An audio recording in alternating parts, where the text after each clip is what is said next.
anyone who gets hit by a bear in the neighborhood, call Joe Murray. I happen to trust Joe Murray. First time I ever met Joe Murray was at a All right, welcome in 98.5 The Sports Hub. I'm Joe Murray. We got ourselves a full show tonight. And we have game one of the NBA Finals between the New York Knicks and the San Antonio Spurs. We have yet to really break that down tonight. So we will do that before tip-off tonight. I believe it's just before 8:30. So we'll do a little bit of a preview on that. We'll react to last night's Stanley Cup Game 1 as well. Some local reaction to A.J. Brown and his signing. Gets a couple more thoughts today just regarding the Patriots in general. So I wanted to touch on that. We get some more rumors regarding the Celtics and Jaylen Brown. I've heard one that I'll share with you guys as well. We got in or out. We got the musings. We'll do a little bit of World Cup talk, which is coming to town soon. So we'll get you prepared for that. The phone number, 617-779-0985. You just call in. Just call in. Riley's here tonight, our intern. She'll take your call, put you right through. Street Team Joe's here, and he brought 8 pizzas. So, yes, we will talk about that throughout the night. Thank you, Burnt Edges. Skaz is here, and you can follow us on YouTube as well. I'm hopping on there right now. Just go to youtube.com. You can search 98.5 The Sports Hub. And from there, you just click right on. You'll see the Joe Murray Show. Boom. Right in. And I already see Seaside's in there. Terrace is in there. We got guys already complaining about the Red Sox. And that's where we'll start tonight. The Red Sox. What is up with their struggles at home this year?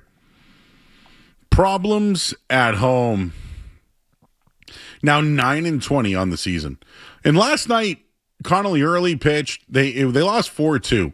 I thought Early did enough to win the game, right? Or at least keep his team in the game.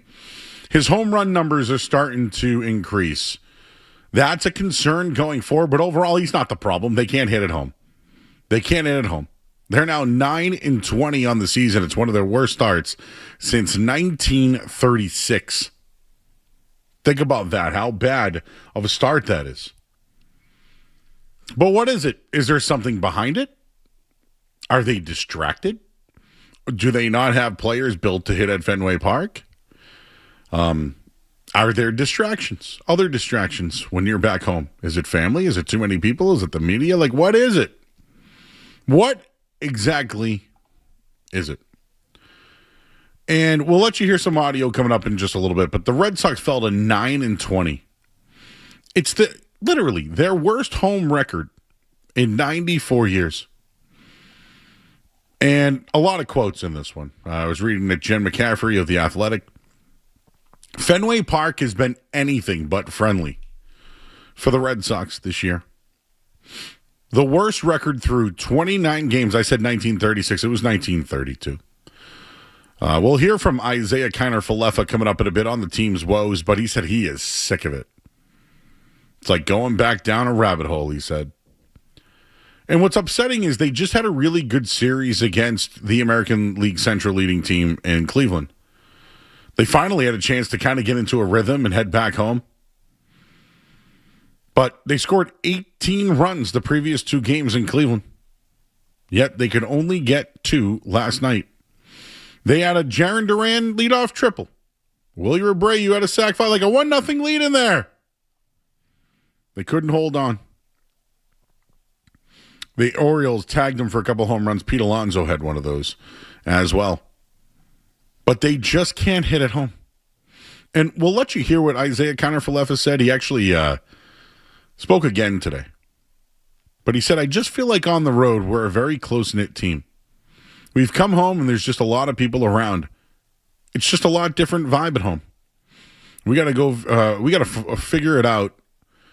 And we got to figure out a way to make it small like it has on the road. What the hell does that mean? We've come home and there's just a lot of people around. What people do you refer to, sir? Is it management? Is it media? What do you got, Skaz, for me? You're looking at me. Well, IKF was asked about these comments and the meaning behind them, Joe, if you would like to hear his response. Yeah, sure. We can do it now, sure. Do you mean like traveling party team employees, or is it away from the ballpark stuff, or Just a little bit of everything. You know, at home it's just big market. This is what you dream of. There's a lot going on. On the road, it's, you know, we just got our small group. So, you know, it's part of playing in a big market. It's what I signed up for. It's what a lot of us dream of. So, being able to put this jersey on, it means the world to us. And, you know, playing in Fenway it's like the golden ticket to being part of this organization. So, to come out here and not to play our best or not to win, yeah, it's frustrating. And as an organization, we're looking into everything, and yeah, we got to figure it out as a group. Oh, someone had a talking to. Somebody had a talking to. The golden ticket is to play at Fenway? He also threw in big market team in there. I'll give you a take on it. I think that when they're back home, there's a lot more people around, whether it's hitting instructors, whether it's analysts, you know, those kind of guys. So when they say there's a lot of people around, it's not the media.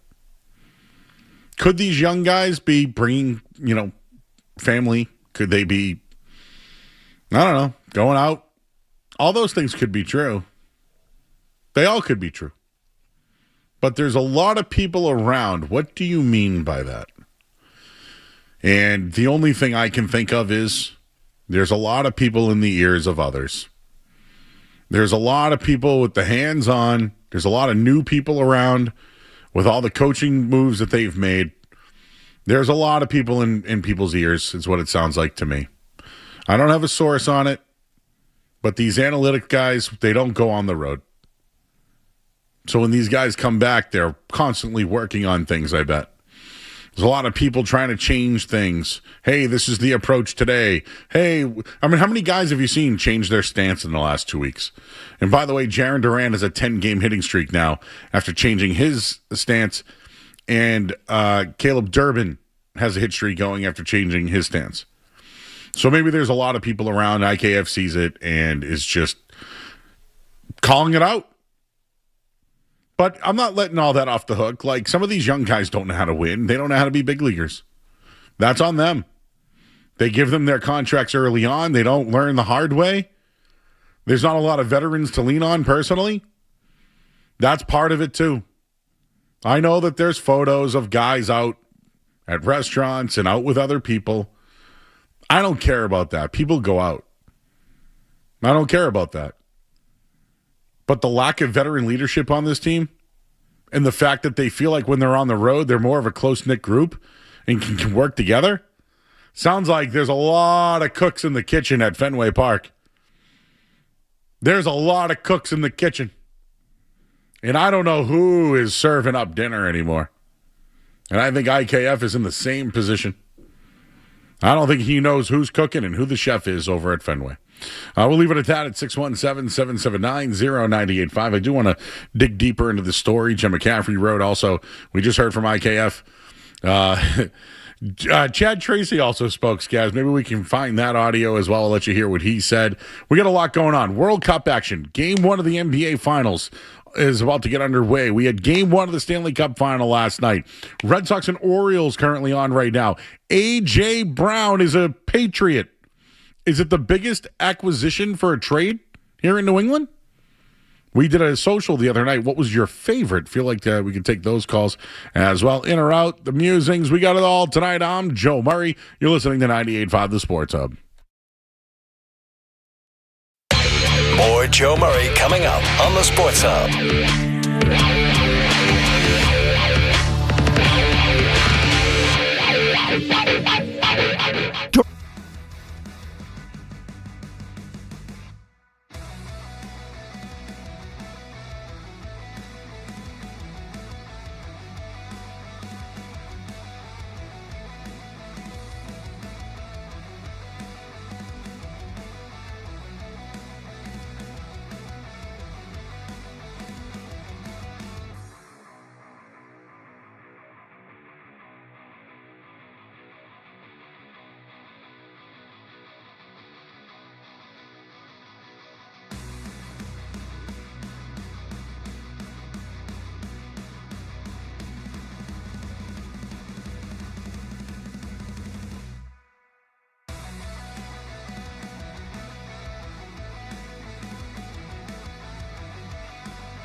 Every day it's been something. You know that? Monday we had Tim Healy on with the Theo Epstein stuff. Last night after the game it was the IKF. Today they're looking for a right-handed bats guess. Like every day it's something, right? Looked like the hot seat was being fired up even after they've won a series and had a day off. I mean, Peyton Toley's pitching tonight.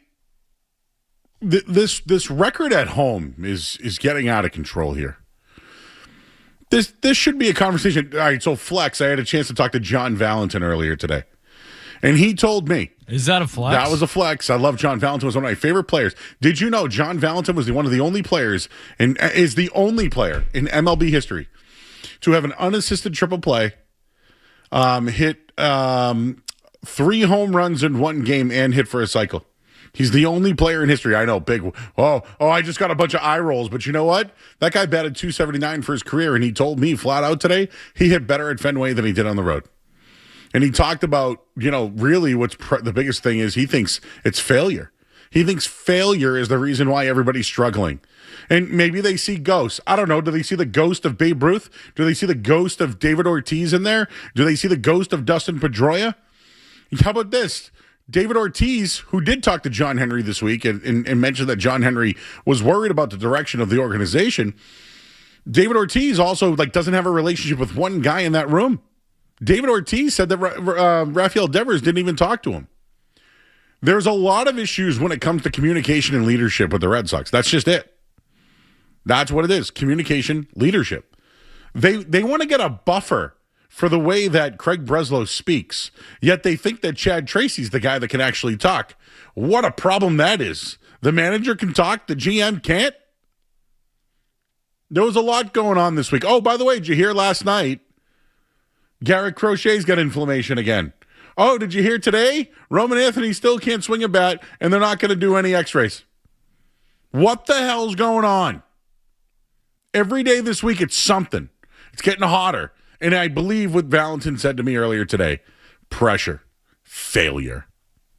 When you're failing, everything gets harder. When you're failing, all of a sudden there's too many people around. When you're failing, you see guys, did you see him take a photo in the north end with Striker Dave? Did you see that? That's what you're seeing. They're failing. The pressure's on. You know what? When I think back to the chicken and beer here, I worked here. I was here when the chicken and beer thing happened. And you know what was funny was, I want to say it was Joe Haggerty, who was I think at NBC, but was covering the Red Sox game that night. Reporters sometimes have to do different things. He was in the locker room and he goes, how come they're eating fried chicken and drinking beer? And John Lackey was seen in the second inning out of Popeyes. Now, don't get me wrong. I love myself some Popeyes. But that's what you're doing in the locker room? I get it. They've won championships. They had accolades. They were making big money. They were a big boy team. They let themselves go. This group here? I mean, were they even in shape? Do they have any ridges? Do they have any calloused hands? This goes back to Alex Cora. Alex Cora had too much control on the organization. Now you're seeing what it looks like without control, right? You can look at this. This happened with Bill Belichick. When Bill Belichick had too much control and you let the control go back to the owner, you ended up with Gerard Mayo. You have too much control from one guy for too long, the dam breaks. The landslide falls down. That's what's happening right now. Oh, they're going to add another hitter, though. A right-handed bat. You think that's going to fix what's going on around here? Here's another thing. Do players want to be here? IKF talked about, the golden ticket, playing at Fenway. Yeah, who talked to him about that? It sounds like the guy that's the mouthpiece of the owner. It's the golden ticket, and who doesn't want to play at Fenway? Blah, blah, blah. Don't give me that anymore. Welcome to Fenway Park. I'm over that. You want to watch a team and root for them. That place now is just a place where you go. I'm going to the Sox game tonight. Cool. Oh, I get to check out Fenway Park for the first time. I got a Fenway Frank. How about watching what happens on the field anymore? Anyways. All I can think of right now is just wondering if anybody wants to be there because I'm running out of answers. I think they are too. They are too. By the way, after this week, you'll play the New York Yankees next, and then the Tampa Bay Rays. Oh, Trevor Story returned last night, 33-year-old in the early stages of rehab. He said the doctors gave him 8 to 12 weeks to return, but it could be faster than that. So there you go, another veteran there around the team. Just what they need. Your thoughts at 617-779-0985. We got Andrew. He's in Needham. What's up, Andrew? Hi, Joe. How are you doing? I'm okay. Hello? Hi. Oh, hi. Sorry, I didn't know if you could hear me, but... I got you. So I was just going to say, I wanted to start off with the Red Sox. I think John Henry should, sell the team because he's shown that he doesn't really want to swing on a big guy for our batting, and as well as we have problems in the outfield, We're doing terrible at home, and I don't think that there's a good chance of us making the playoffs this year, and it's really sad to see that. Well, what's really sad is they're 3.5 games out, 4 games out, and they still think they're a playoff team.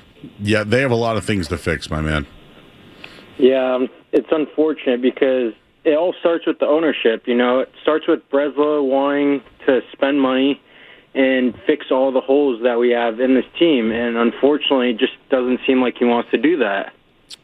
I think he's going to do everything he can to keep his job, which could be scary.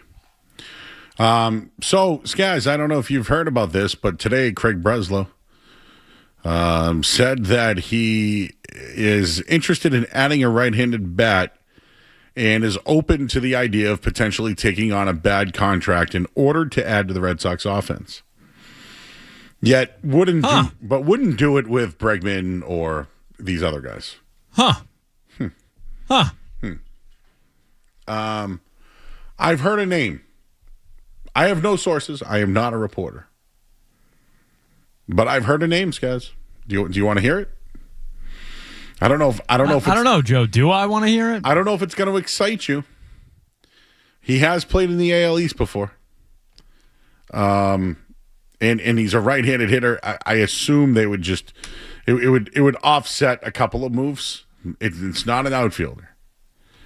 But the name that I have heard that potentially could be available, and you have to take on the money, is Christian Walker.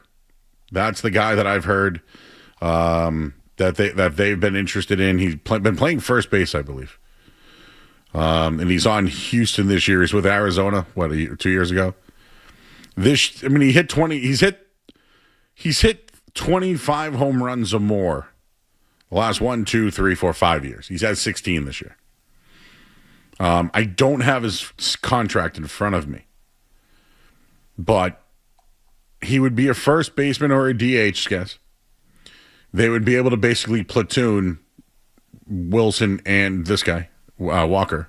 Yeah, another 35-year-old first baseman, Joe. Yeah, and he has money, $20 million. That's nothing. Maybe you can. What I've heard is the likes of Massa and eat his money and take him on as a contract. So, instead of eating Massa's money, they'll just eat it on Walker. That's what I've heard. I don't have sources. I am not a reporter. 16 dongs this year, Joe. Would a guy like that help the lineup? Sure.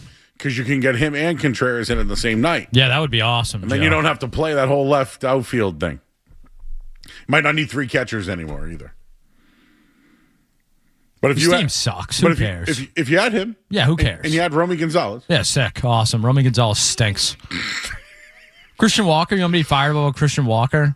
Yay! Doesn't move the needle. No. I apologize. Nothing moves the needle for the Boston Red Sox right now. I tried today. I was trying to get names. I was trying, guys.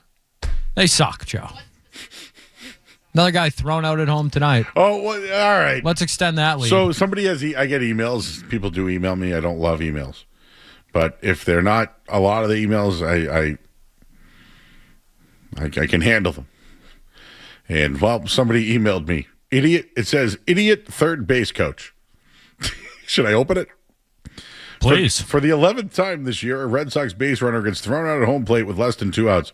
You don't send the runner home with less than 2 outs. This moron third base coach needs to be fired. I learned that at Parkway Little League. Now, Joe, who is the third base coach of the Red Sox? Chip. Chad Epperson. Chip and Chad, baby. The Chads. By the way, when he waved him home, he wasn't in the third base box. He was actually on the field. Oh, that's good. No, guys. I softball third base coach over here. I've been there. I don't think I've ever been on the field side of a third base coach before. So you got to watch it. Imagine the third base coach not in his little box. Actually on the field of play next to the third baseman waving him in. That's what Chad, whatever did today. He's had a bad week. Chad and Chad. Mr. Chipperson, what's his name? Epperson? Chad Epperson. Do you think I'll ever get that? Chipperson. No.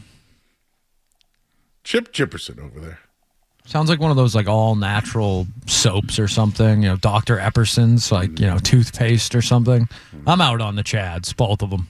I don't know if it's entirely their fault, but the Chads, the experiment stinks. Can I give Red Sox stink. You said stink, right? They suck, Joe. Can I give you a smell? Please. Mickey Gasper starting at catcher for the 5th time in the last 8 games. What's going on there? I don't know. El Capitan seems to have had some issues this year, Joe. Benched, if I remember correctly. Not starting for Garrett Crochet in the early part of the season repeatedly, and now you're telling me that the pride of Bryant University is starting over him on a regular basis. I would say things are trending in the wrong direction for Carlos Narvaez. Street Team Joe's classmate. What an honor. Mickey Gasper. Can we get him on the show? He's not to talk about what? Mustache. Hey, remember how slow you were rounding the bases the other night and got hosed again? If Mickey Gasper called in right now, I'd ask him about mustaches. And I'd be like, hey, how do you like hitting on the road versus at home? And just let them talk, right? I want to hear from everybody. I'd say, do you think we see Roman Anthony and or Garrett Crochet this season? So the July 4th one, I went over on both. Both over. Both over July 4th. And we can't forget the long toss. Let's get excited, Joe. We're getting excited. But what if you make the trade, you get Romy back, and then you get, can you hang around? This is the bad hope. And you know what it is, guys? I think you've been on to this for a while. I'm not there yet. The flag has been risen. I do need someone to save me because I'm not dead on the hill yet. But we are enabling the Red Sox. We're enabling them. We're accepting their poor play. They want to tell us they're only 3 games out. They also want to tell us that they'll take on a bad contract to make the team better. Yet, there's problems at home. And until just think about life, everybody. When there's problems at home, you don't function well. You got problems at home, you're mad at work. You got problems at home, you're taking it out on other people. You got problems at home, you can't do your job to the best of your ability. That's the Boston Red Sox. They got a lot of problems at home, and they're bringing it to the ballpark with them. And you can all relate. They got to fix the issues at home because they're bringing it with them. And when they go on the road, they're much happier. You know, Scaz, when things are bad at home and you take it to work, it's not a good little chemistry there.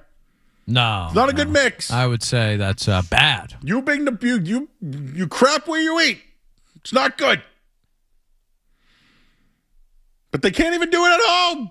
And it's not like the Red Sox have like a unique ballpark or anything where they could like try and build a roster to play better specifically in that style of ballpark. It's not like, they have that going for them or anything. They're so driven by the analytics and the drive line and all these things. You think that maybe they would look at the place they play half of their games and say, let's get some guys who, with those analytics would play good in this ballpark. But they would rather, save a couple bucks. Let's bring in Caleb Durbin. His little arms can barely, reach over the right field wall. But yeah, that's what we're doing over there at Fenway, Joe. Brian Barrett, friend of the show from The Ringer. Love Brian. He goes, what the hell is Chip Epperson doing on the infield grass? I'm glad he saw that too. What the? I have watched. I'm not old, but I've watched a lot of baseball in my life. I can't remember a third base coach ever being on the infield grass like that in fair territory. And did I ever tell you I played a game at Parkway once? A kid hit a walk-off home run, Skaz, but because he touched the first base coach before he stepped on the base, they called him out. And in a Little League game. That's lame. Little League, dude. That's lame. No, that's how serious it was back then. Hardos. Wicked how. Yeah. Wicked Hardos. Yeah. Wicked Hardos. But yeah, dude hit a home run out of the park.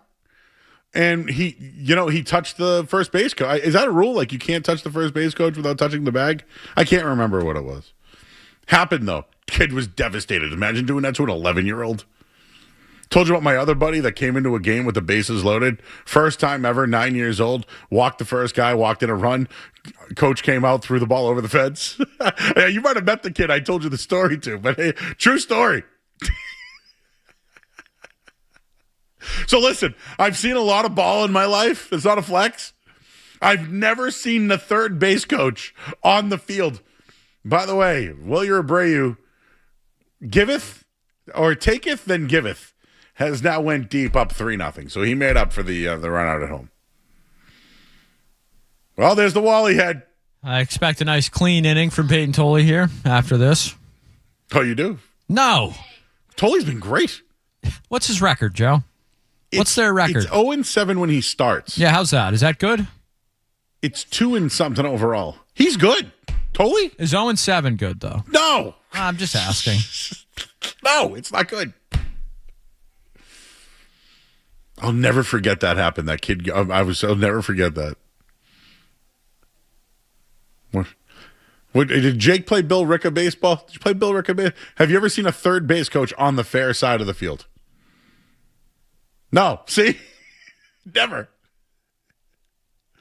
I've never seen it in my life. Wow. Wilyer Abreu just went deep. How deep? We'll tell you in the headline here on 98.5 The Sports Hub. Sports Hub headlines.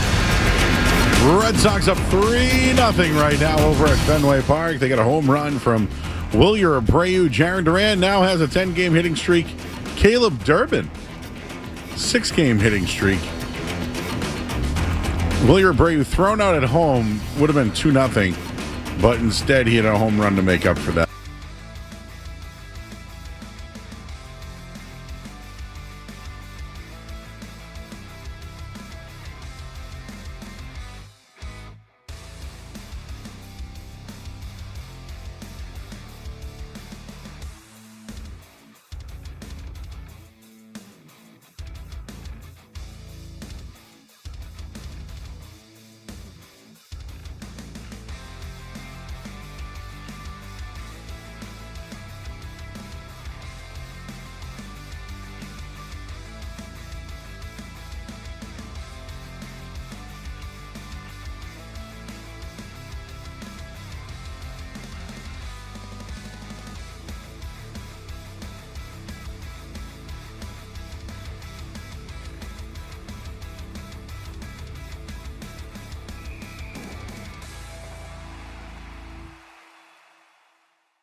The intern Riley there, she made a big earmark, and I don't know what she was doing. Street Team Joe's back there. Hi, Joe. Thank you for the pizza. What was she doing? I was watching her hand motion. She was doing this. She's just being Riley. I think she's being Riley. Yeah, using her hands. Ooh, that could be a bit. She's talking about how taking a big sigh can regulate your nervous system. So she was sighing. Riley, have you ever heard me sigh on the air?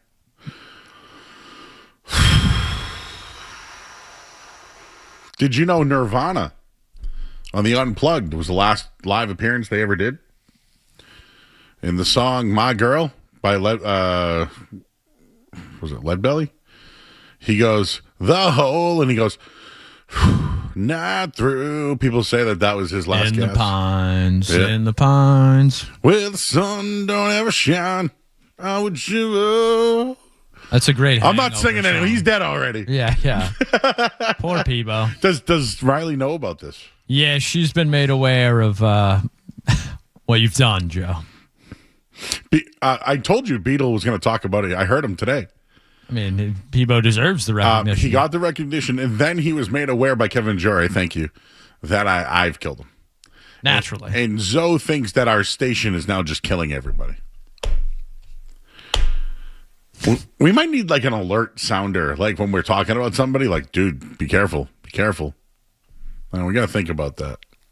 I did hear some elevator issues today. I took the elevator right up. Yeah, so did I. So let's hope on our way out. Did you even think about that when you walked in? No, not until right this You second. did tell me there was an elevator. I heard it. But we none of us thought about it on the way in. No. Anyways, all right. There's a big game tonight. Let's talk to Rob first. Rob's in Norwell. Hey, Rob. Hey, Joe. How's it going? I'm good. How you doing? Good. Not too bad. I want to talk a little bit about the Knicks, Spurs, and then also I want to circle back on Roman Anthony. Yes. But as far as the Knicks, so what do you think? I mean, people are the Knicks have been written off every series they've been in. And by the way, they would have smoked us, I think. I think we definitely would have smoked us based on the way we played against the Sixers. But I think they can give the Spurs a run. I do love the Spurs, though. I'm not going to lie to you. But money line wise, was it 300? 100 wins you 350? Is that what it is? I'm sorry, for what with the series? I thought it was 170 for New York. Oh, it was 170? Yeah, I'll pull it up now. I think I saw the opening line. That's why I haven't looked. Yeah. But I like the Knicks, dude. And we'll have someone coming up in a second here that's going to preview that for us. Okay. You think the Knicks are going to win the series? You think they're going to win the line? I think they win tonight and the series. Wow. That's a bit. Then you're going to make a lot of money if you do it that way. That's a good. Dude, and I just looked it up. Plus, all right, so tonight, they're 4.5 dogs take them. Did you know in this spot, teams are 9-0 in this spot? And is Scott Foster the ref tonight? I'll have to look at the wrangle. But yes, he is. He is. So there you go, 9-0. Yeah, take the Knicks tonight. Good. I'll just swing by Plainville on the way back. That's a good call. Yeah, and right now it's plus 155. It went from money came in on the Knicks plus 155 to win the series. Wow. The only problem with the Knicks is stomaching all those Hollywoodites there in the front row. Yeah, but dude, we'll but you know what though? That's what's wrong with Boston. We don't have Boston, actors and famous people here enough anymore, right? They're not the big fans. These guys are dying for it. Ben Stiller's putting life on hold for this thing. Stephen A. Smith is taking credit for the run. Like I at this point, I just want New York to win so they can just leave us alone. Yeah, you got the Chalamet, you got Kardashians, it goes on and on. I mean, all we have is Wahlberg. That's all we got. The Wahlberg brothers, And they stink. There go to the games. Yep. Yeah, true. Now, Roman Anthony, think about this with Anthony. He's definitely got to toughen up. Like last year when we, was it August? He had that injury, and he milked it the whole rest of the year. The guy from Toronto had the exact same injury. I forget his name, but in the playoffs, boom, he's back the next game. He sits out one game. Same exact injury. The hip thing. So, I mean... I don't know, Rob, about this one. I don't know. I don't know. All the old-timers today. I've had a lot of people tell me about this today. Well, I had people telling me they think he's soft. What would lead you to believe that he's not? That he's really injured. Like, there's a difference between being hurt and injured. I think he's injured. But do you think that he is injury prone? Yes. Remember, I tried to Doesn't say that that kind of make you soft in a way? Well, is Christian Gonzalez soft? I would say he's much less injury prone and much more accomplished than Roman Anthony. Okay. So no. Okay. Is Marcelo Meyer soft? I think he's fragile. Okay. I think Roman Anthony is trending in that direction. So what's Garrett Crochet? Overused. Okay. So now we have to put them all in categories, and one of them soft. This is where we're at, Joe. Okay, so he has to go from the soft tree to the hard nub. He needs to get, what do you call it? Blistered. Bruised and broken from our head-on collision. Whatever that emo song was. Remember that song? 'Cause I'm bruised and broken. It's an emo song. I did my emo voice. From our head-on collision. Anyways. All right, people want to talk Knicks basketball. Intern Josh Barber is on the line. Josh, our expert on the New York Knicks, is here. He's going to be unbiased. Who you got, Josh? What do we got tonight? What's going on, Joe? First off, Street Team Joe, Skaz, new intern Riley. How we doing? First things first, Knicks in 6. I'm just going to say that straight up. I think that the Knicks win this series. That's my unbiased opinion as well. We can break it down a little bit more if we want to here. But as of right now, they're playing the best basketball out of anybody. They're arguably one of the best playoff teams of all time. There's only 5 teams with 10 consecutive playoff wins, with more than 10 consecutive playoff wins in a single postseason. It's the Durant and Steph Warriors, the Duncan and Robinson Spurs, the Kobe and Shaq Lakers, and then the Magic and Worthy Lakers, and then this year's Knicks team. They are on an unprecedented run for the city of New York and this franchise. They're arguably the best Knicks team of all time. We agree. I think Skaz agrees with you as well. There we go. Thank you, Skaz. Appreciate that. Kind of. But if we want to, kind of. Okay, what's your gripe with that then? I do think they're on a historic run. I think they should be the favorites in this series. I just calling them the greatest Knicks team of all time already, I think, is a little premature. Let's see. If they get the job done, I think that they'd undoubtedly be the best Knicks team of all time.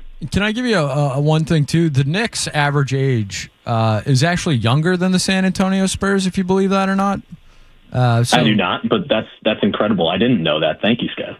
The New York Knicks going to be a problem for the Boston Celtics, not just this year, but going forward, I think as well. But that's a story for a different day.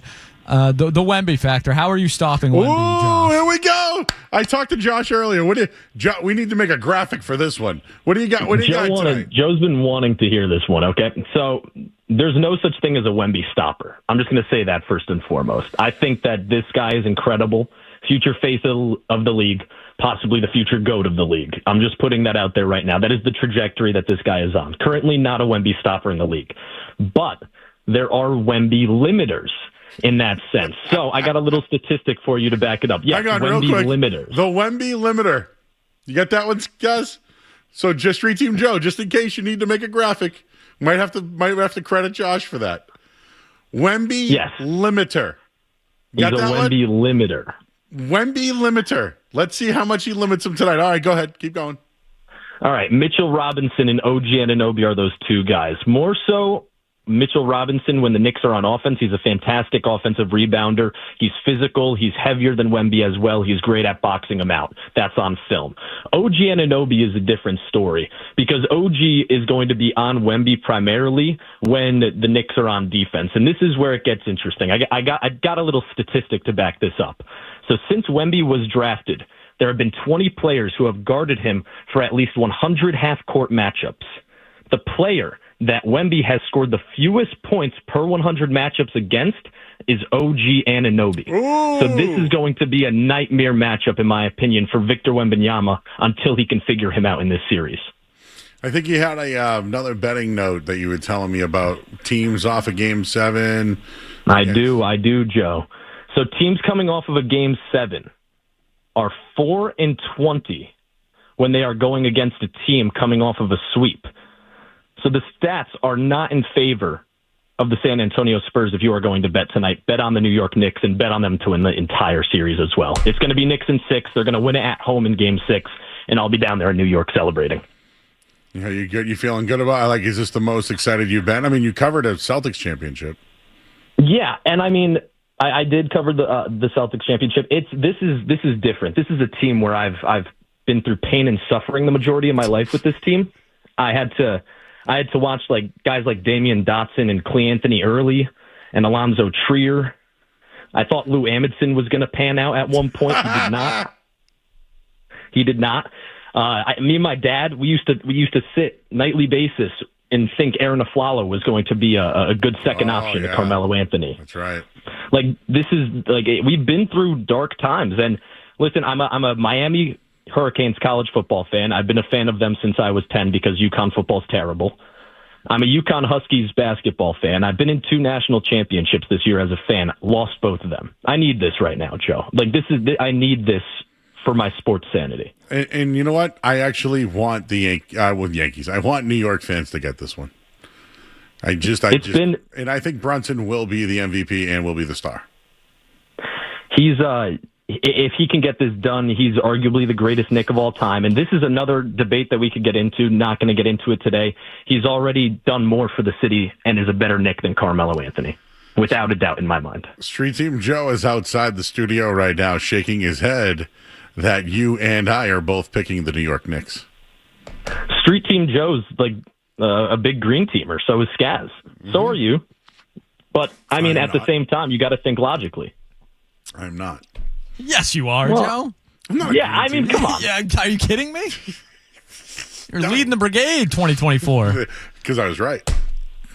Okay. In 2024, I was the brigade leader. Correct. You had the green cape on, the mask, everything. And goggles, too. Don't forget those. All right, Josh. Good job, man. All right. That's good stuff. Thank you, Joe. Good luck. Call back in the series. So, Josh, now that you've laid this all out there, how much of a failure is it if they lose? Oh, my gosh. It has to be an epic, epic failure if they are as much of a shoo-in as you're telling the great people of Boston.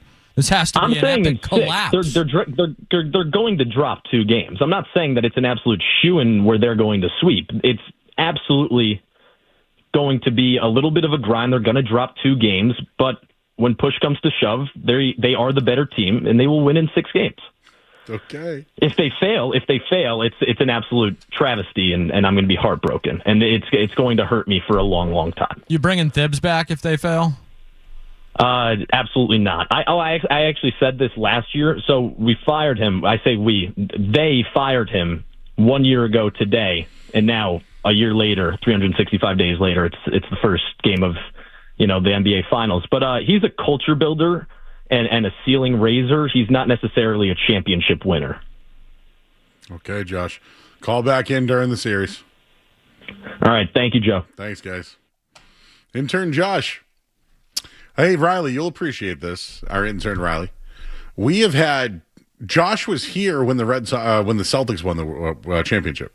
Yes. And they beat his Knicks. I can't remember that. Yes.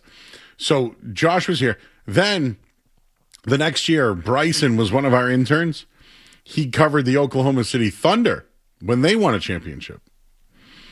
And now he is covering the Washington Wizards, who have the number 1 pick in the draft. And now Josh has had multiple stops, and the New York Knicks are in the finals. And our buddy Josue Pavone is covering the Thunder as well, and somebody's in San Antonio. Anyways, he interned for us. And now he is calling in as an expert. Unbiased expert. Street Team Joe, this reminds me of that Wally commercial on ESPN when David Ortiz puts the It's not what you think. Yeah, he's like, is Joe really... I'm not rooting for the New York Knicks. I'm predicting the New York Knicks. He's upset. Why not? Everyone's just going to root for Wemby? I'm rooting for Wemby. I root for Wemby all the time. I want to see the underdog win. Dude, so you mean to tell... You know what? I will say this. If the New York Knicks win, I will watch them all cry and laugh. Oh, it'll be great. But I'm rooting for them. I am rooting for them. Your thoughts on this and more. We'll do a preview. Let's do a little NBA preview next. Sour the Sports Hub is brought to you by Valvoline. It's an oil change. Enjoy quick and convenient vehicle maintenance this month. Visit NoGoodOilChange.com. You can save 15% off an extra oil change at Valvoline. It's an oil change. The official oil change of Busy People. I'm Joe Murray. You're listening to Joe. You're listening to Joe Murray.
Game 1 of the NBA Final about to tip off shortly. And Russell Wilson is retired. Headlines, they are brought to you by Super Service Today. Currently hiring plumbers, experienced HVAC techs, drain cleaning techs for their growing Danvers shop. Enjoy top pay, medical, dental, and vision. Paid vacation holidays. Apply now at superservicetoday.com. I'm Joe Murray. Diving effort. He's got a breakaway. To the backhand. Throws it in front. Coming to the spot. The Sports Hub. Joe's only rooting for the Knicks to get attention. No, I said it the second it happened. Yes, and you also said you're not rooting for them. You like Wemby, but you think the Knicks are going to win the series. I would say that's not rooting at all. I love Wemby. Like, can I be honest? I loved Michael Jordan as a kid. I couldn't love Larry Bird like everybody else because every time I saw Larry Bird play, he was lying on the ground with his back. So, like, when I was a kid, Reggie Lewis was my favorite Celtic, but Reggie Lewis was the Michael Jordan stopper at the time. Limiter. Sorry, Jordan limiter. So I loved Michael Jordan. I loved Shaq. Shaquille O'Neal was everywhere. He was dominant. I loved Hakeem Olajuwon. Like, these are the guys. David Robinson, when Tim Duncan came, oh, my God. But the real player that I've truly come to love over the last few years, last 10 years, Steph Curry. I watched Steph Curry at Davidson.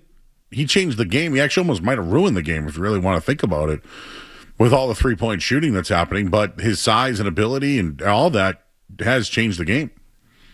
Victor Wembanyama is 7'6" and can do anything he wants on the basketball court. He's the guy you create as like a creative player in video games. How many times do you want to think about getting the tallest guy who can dribble and shoot the best? He literally is a 99 if it was overall and everything. Best defensive player, great rebounder, great shooter, free throw shooter, three-point shooter, can dribble the basketball. What can't Wemby do? What can't he do? Because now he's winning when healthy. When healthy, he's winning. The reason why I like the New York Knicks is I think they're a better team. I think there's more talent on the Spurs. I think you just threw in slacks, guys. Technically, the New York Knicks are a younger by-player team than the Spurs. Yes, it's one of those stats. Well, they got Harrison Barnes and guys like that. They have Luke Cornett. Yeah, they have two guys that are 33 and a 34-year-old. So, yeah, that. But yes, technically, if you want to go by the actual average roster age, the Spurs are 26.8 years old and the Knicks are 26.6. Let's say we're doing 3-on-3 basketball, right? You get the first pick. Wemby. Okay, I'll take Brunson. Cat. It's over. I just won the series. You're not getting a single rebound. I'm going to play Missoula ball. Okay. I mean, I guess I'm not having a big. I'm going to take Cornett just because. Three? Or Mitchell Robinson. Good luck. Oh, thank you. I guess I'll take Miles Bridges and whoever else. I lost. No, for real though. Like, who are the top 5 players in this game? I would say it's Wemby, then a drop off, Brunson and Cat, Steph Capsule you could put in there. I mean, the guys on the Spurs are insanely talented. They're just not quite there yet, which is the craziest part of all of this. I would take Bridges, maybe Anunoby. I mean, Anunoby's a great player. He's been there, won a title. Josh did mention, kind of that ace in the hole stat there that he is a good defender. What's the drop off from Wemby? Wemby from to the is it Wemby, the Knicks, and then another Spurs player? I think that's a fair way to look at it. Yeah. So is it Wemby versus the Knicks? I think that's how it's going to be billed. But I certainly think Wemby has some help, more than just, Wemby versus the Knicks, but their bench is not very deep.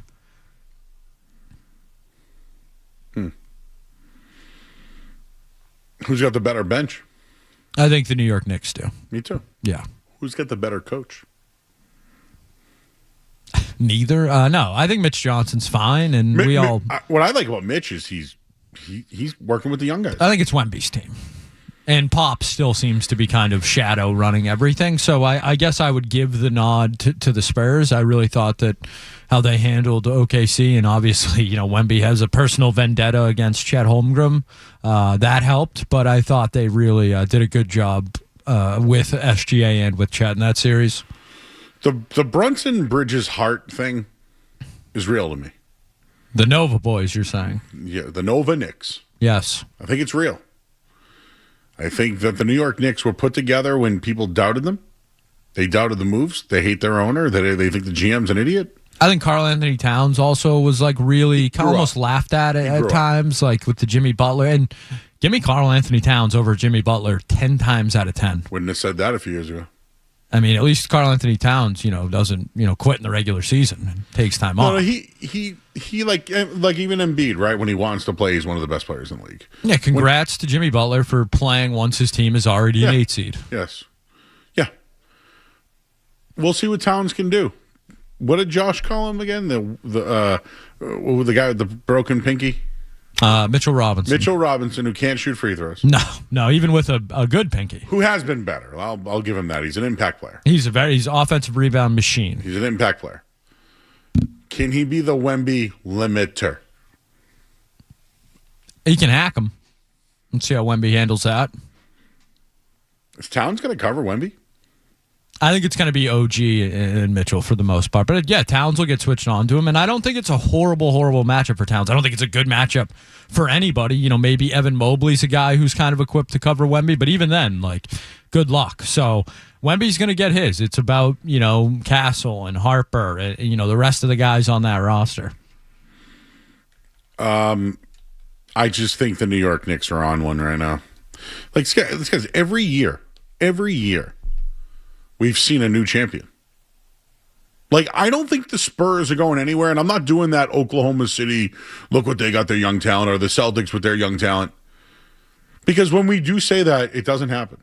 I'm not doing that, though. I think Wemby, as long as he's healthy, he's here to stay. And yeah, he's going to have a gauntlet of guys to go through every year, like Jokic and Edwards and SGA. He's going to have those guys to go through. What's the East? Is the East still Jason Tatum healthy? Is it Donovan Mitchell? No. Is Halliburton going to come back in the Pacers that guy? Who do they end up with in the draft? And they kind of got porked in the draft. Exactly. Their general manager and owner, I think, issued an apology. So yeah, he did. And you know what? He failed and he missed. And you know what? I think a lot of fans want you to take a chance every once in a while. That one failed. But I'm just looking at it. The Celtics still have a chance. The Knicks are going to have to probably make changes after this year. If they win the championship, there's changes ahead. One thing that Josh said when he called, do you remember how many times you'd look at the Knicks and think, oh, maybe this is there? No, it's been bad for them. I think they got it right now. I think the Spurs got it right too, and they're on the right track and have the greatest player on the planet. But it's about team ball, and you just played 7 games. 7 games against the defending champion. I just don't think it's the best matchup, even though you're super huge favorites. Can I give you a couple bets? Can we do that real quick? Because I know we have Michael Raimondi coming up next. Talk a little World Cup, because I know everyone's excited about that. Yes, I believe he was at France's practice today. Oh, that is, what's his name? Mbappe. I was doing Carmen Sandiego and Mbappe at the same time.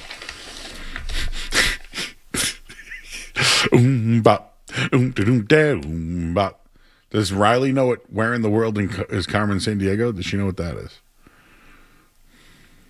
No. Let's go Jalen Brunson over 2.5 threes tonight, plus 135. Bally's pick of the night, presented by Bally's Lincoln. My pick every night. Bally's 4,000 slots, 100 table games, concerts, dining, a full hotel spa. Visit Bally'sLincoln.com. Follow Bally's Lincoln on Instagram. Must be 18 plus. Gambling problem. Call 877-9-GAMBLE. Rest versus rust tonight. Teams with this kind of rest, they dominate in game 1. Can I give you another one while we're at it? How about the Knicks plus 4.5? Should I go for 3? Karl Anthony Towns, 4 assists or more tonight. We call that a 3-team parlay, Skaz. But don't bet them all at once. Separate them. So we're going Knicks, Brunson, Towns. You got it? Knicks plus 4.5. Brunson to have, let's call it 3 threes. Brunson, 3 threes. And we'll go in Towns over 4 assists.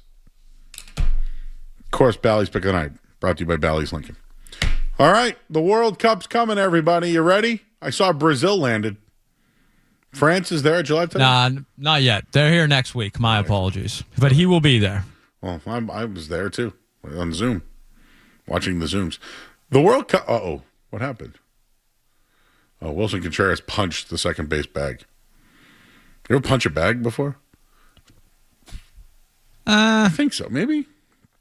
By Depends. the way, we're working on a little imaging. Because that Chip Epperson, Chad. You should see Street Team Joe back here right now. I got smoke coming out of his ears. He's hard at work. You've never seen this, right? No. I've never seen that in my life. He's locked in. Like I've seen a football coach like literally on the 50-yard line before.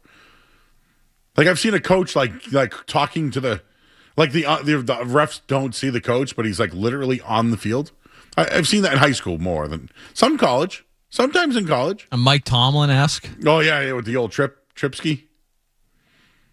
High school level, I've definitely seen an offensive coordinator like midway through the 30-yard. Street Team Joe much more locked in tonight than Chad Epperson. I can say that without question. All right, we'll talk to our Michael. What's his name? Michael Raimondi. Raimondi. Channel 25. And we have a mutual contact. Oh. So I'll have to explain that. I believe he's also a local guy here to the studio. We'll have to maybe ask him some food questions. Do you think he knows about burnt edges? Oh, well, we're going to find out. Do you know that everybody here tonight ate burnt edges? They had to, Joe. It was a mass. Well, I should share the video. Maybe we should make a video. Came in like Santa Claus. Literally, ho, ho, ho, look what I got. All right, we'll talk a little bit of World Cup next on the Sports Hub. More Joe Murray coming up on the Sports Hub.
All right, back here on 98.5 The Sports Up. Watch out.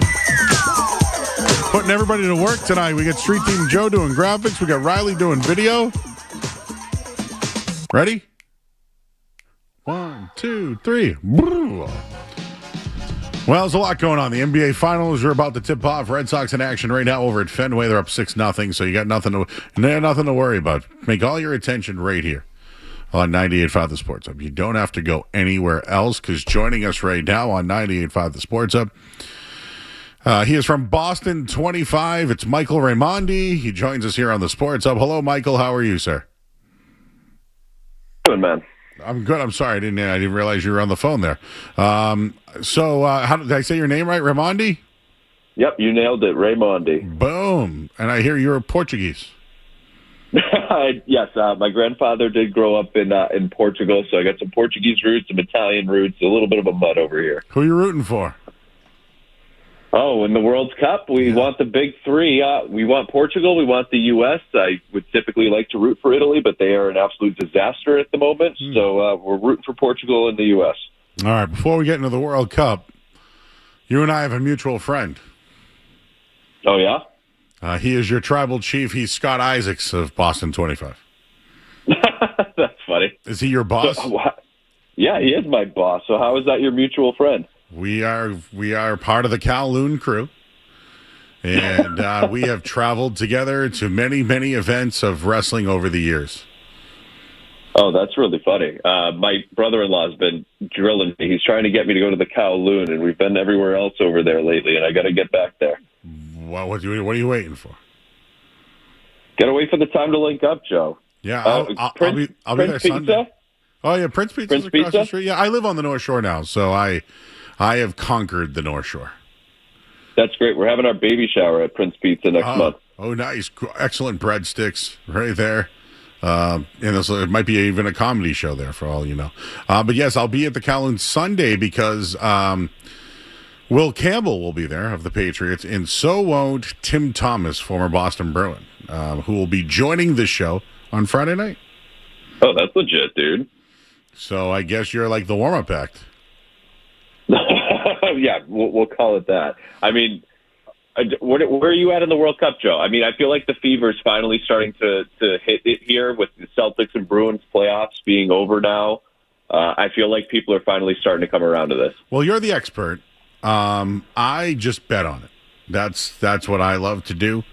So I've already have a Final Four. Let me just give you my Final Four. Yeah, I want to hear it. So I have France and Spain, and I have England and Argentina. It's very chalky, very chalky.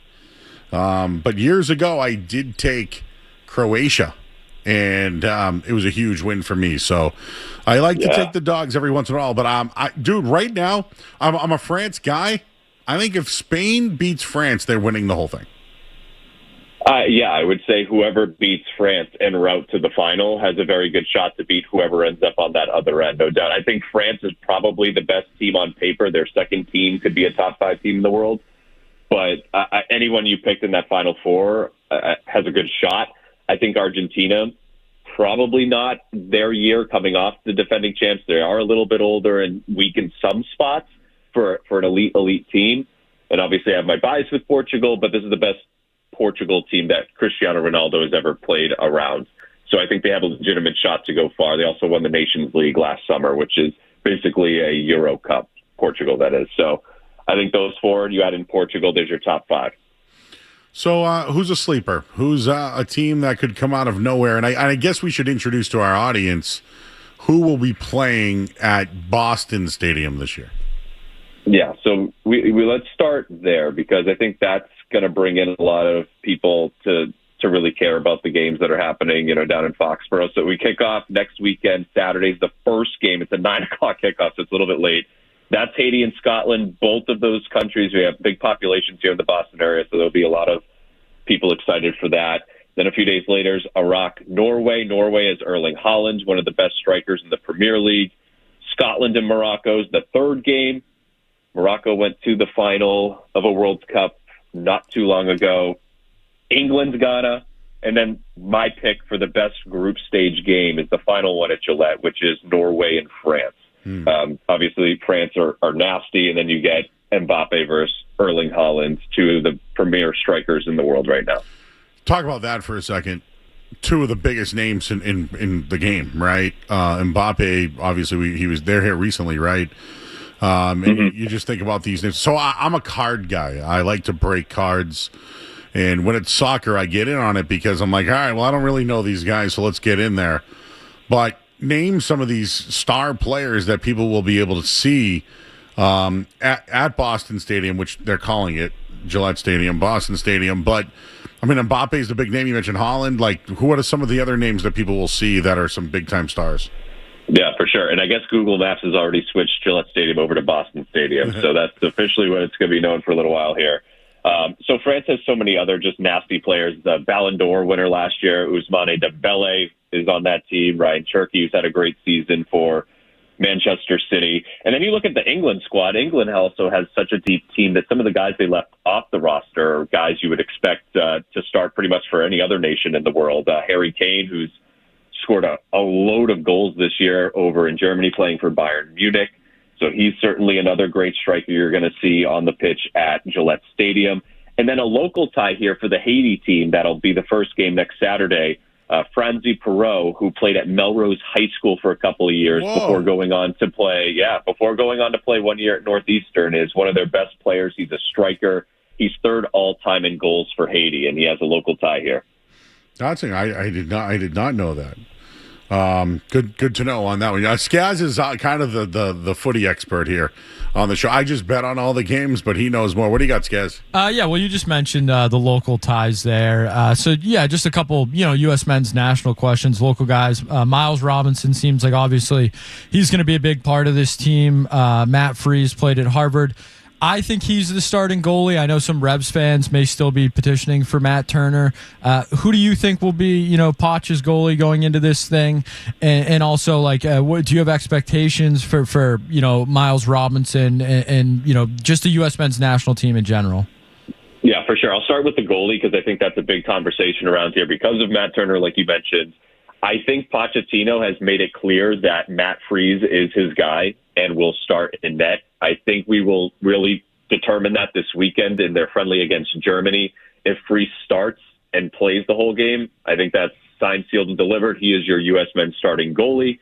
If you look at the statistics, though, in MLS in the last few months here to the start of this season, Matt Turner has Matt Freese beat in most of them.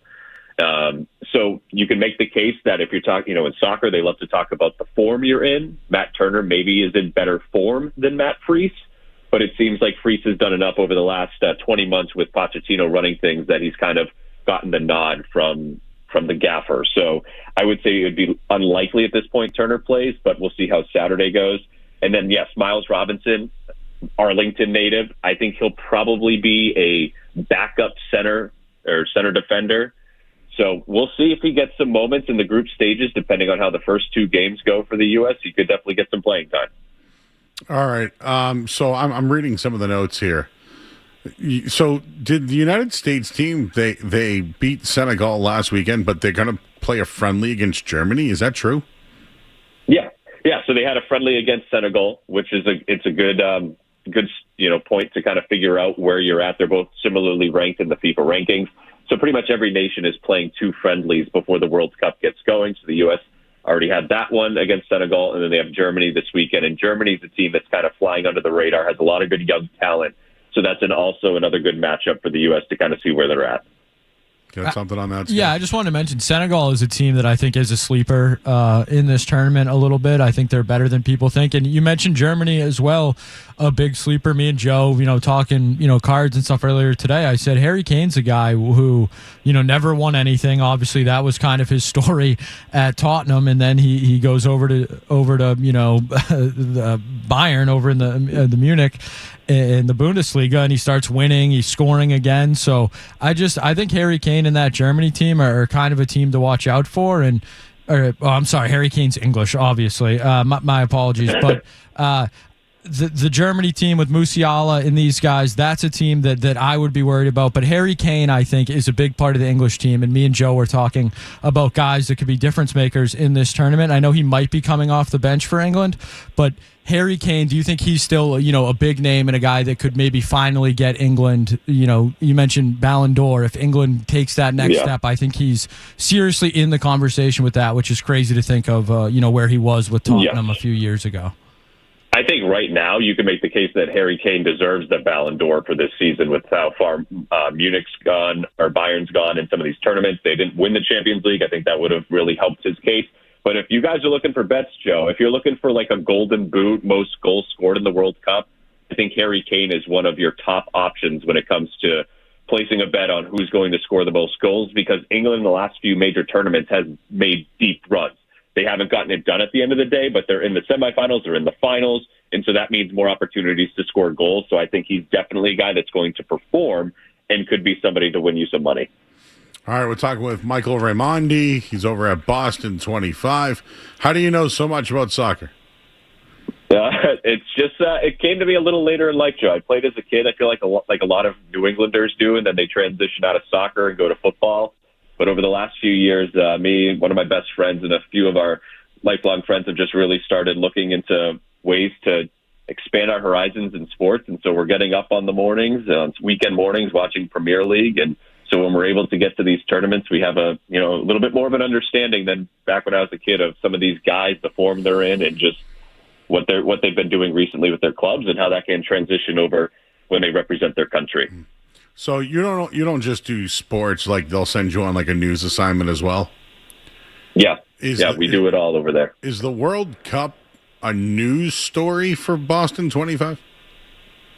Oh, yeah, absolutely. I think between the transportation, all the tourism that's allegedly coming into the city over the next several weeks, it's absolutely a news story too. Yeah, I'm afraid of that area. Like, I've been going to Patriots games for 30 years of my life. Like, what should people expect? I know that they've raised some of the taking the train there is the parking, tailgating. What should be the expectation for someone going to Boston Stadium for one of these games? Yeah, and so it is very different because the parking at the stadium is so reduced because FIFA is so tight on security. They just don't want it to kind of be a free-for-all and have so many people right outside of the stadium. I mean, we've seen in other countries how crazy things can get. And so if you're taking the train, like it costs you money, obviously, and you're going to be on a train with a bunch of people, it's going to be crowded, but that may be the best way for you to just kind of, in a way, get in and out. If you're going down there and parking, we've had some of our reporters talking about how people are selling, plots of, their yard and their driveway to kind of similar to Patriots games, but also renting out things like strollers and other items for people who maybe are bringing young kids to these games. So while the lots may not open, I think it's 3, maybe 4 hours before the game, I would just get down in that general area way ahead of time because the traffic, like for that Brazil-France game back in March, that was just a friendly. That was a nightmare down there. So you want to avoid that at all costs. So you're living in Waltham? Yes, sir. And you're in France is training at Bentley College? Yep, they are training at Bentley University. So next week they will arrive, and they'll be staying in Boston, but whenever they actually have training days, they'll make the drive over to Waltham and use their facilities. Wow, we just got pizza from a place in Waltham. Friend of the show, Burnt Edges Pizza. Have you had it yet out of Waltham? No, so I was just talking to Skaz about that. No, I have not had that. So I'm actually from Methuen, so I grew up in that area. You're like a loop. Yeah, you're from the Loop. Dude, the Loop. Yeah, the old Methuen Mall, now the Loop. Yeah. So some good roast beef sandwiches up there, Joe. Right. If you haven't really tackled Methuen. Yeah. So I haven't tackled too much in Waltham just yet. But like Carl Sub's obviously a big hit. And then there's Venota Restaurant right on Moody Street. If you're ever looking for a nice Italian. Great Italian restaurant right there. Tempo, very nice if you want some late night dancing and all that stuff. But yes, Burnt Edges Pizza. It's out of the lot. So, dude, they hit me up one day because we do bar pizza, but all that stuff. And the dudes from Brockton makes bar pizza. Now they're getting a huge plug right now, but it's called Burnt Edges. The guy's name's Tim. Tell him Joe and Joe sent you. And Skaz. Tell them we all sent you. and he's out of the Moose Lodge. He has an oven in the Moose Lodge, so people who have memberships to the Moose Lodge, they get the pizza. But if you want to order it, you got to go pick it up. His name's Tim. His girlfriend Amanda. Tell him we sent you. It's spectacular.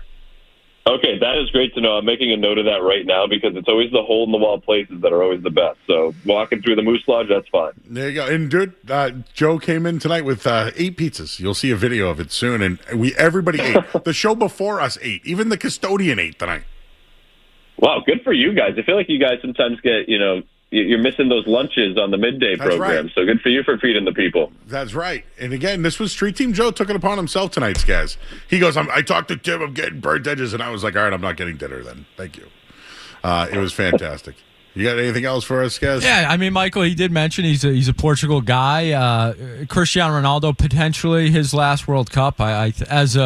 I have to admit I am a Messi guy, and that does not mean I discredit anything Ronaldo. I think they are both, unbelievable. I think you can like them both. I just think Messi is better, obviously. But Ronaldo and Messi's potential last World Cups, do you think this is finally it for them? And is this Ronaldo's best chance to win a World Cup? And will he even play that much? And I think Portugal's best chance is for him to, obviously he's going to be there, but I don't think he should really play all that much. So I felt that way a couple of years ago about Ronaldo should not be starting anymore. He was 39 years old, and it's at some point you got to rip the Band-Aid, and yes, he is the iconic Portuguese player. However, this is truly, by far, the best team he's ever had around him. He has world-class players at multiple positions, including the midfield, who can just feed him the ball, and at this age, he just needs to stand in the box, and whether it's coming in as a cross or it's getting delivered at his feet, just find a way to score. And Portugal's weakness is they don't have anyone better than him. So even at 41, I believe he is their best option as a striker, as a goal scorer. There's no one behind him to really fill that role. So while many people are just thinking, yeah, he's old, he's playing in Saudi Arabia, he is still their best option as a goal scorer. And because of the talent around him, I think he has to start, and they could potentially make a deep run, which is crazy to think at 41 with him being the starter, but they don't have a better option. All right, one more. I'm a Lamine Yamal guy. I have every one of his cards to be that age and play at that level. I know that I always look at top scorer, like I think Mbappe's or Kane, one of those guys, right? It's probably right there. Could Yamal have a chance to be the top scorer of this tournament? Oh, absolutely. Spain's just so talented, and for the last 15 years plus, they've just been consistently one of the best countries when it comes to big world tournaments. And for his age, it is incredible what he's doing. I think he's just more of a guy that I don't think he'd maybe get the golden boot, but he might be the most valuable to his team in the sense of just making good runs and setting guys up to score. I think that may be where he has a better fit than just scoring every goal for his team. And Spain's not always the most high-scoring of a country, but he's certainly one of the most impactful players and someone you definitely want to watch. All right. When does this all start? Next week, Thursday, the 11th, I believe, right? Is Thursday the 11th? Wow. It's right around the corner. Yeah, we're getting started. Yeah, so this weekend are, again, those final rounds of friendlies, and then we really get the show started. All right, this is our first World Cup breakdown tonight. So you have initiated the World Cup on the night show here on 98.5 The Sports Hub. Well, that was quite the honor, Joe. So if you ever want to keep doing it, I'm around. That's right, and we gave you a food recommendation of Waltham. I love that. I'm making sure to go there soon. You got it. All right, Mike, and tell Scott Isaacs you met me because we go way back. So I'll tell him tomorrow when I see him. All right, he's Mr. Say your name again, Raimondi. I keep saying it wrong. You're fine, Raimondi. Raimondi. Where are you from? Are you from Methuen, huh? No, yep. High school with no walls, Joe. Yeah, that's where the guy from Godsmack's from. I don't like him.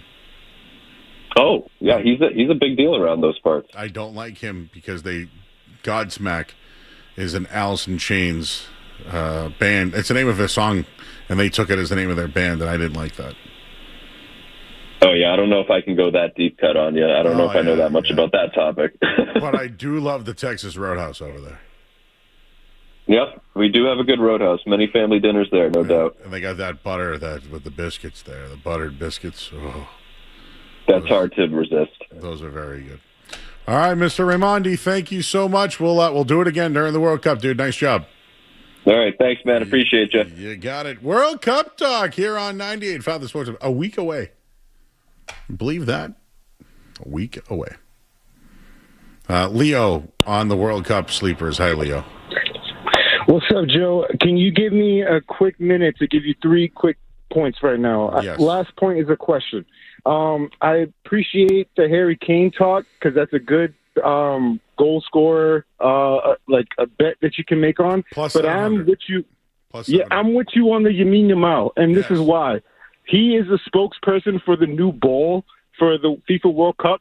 So he's been practicing with this ball for a lot longer than a lot of other people have.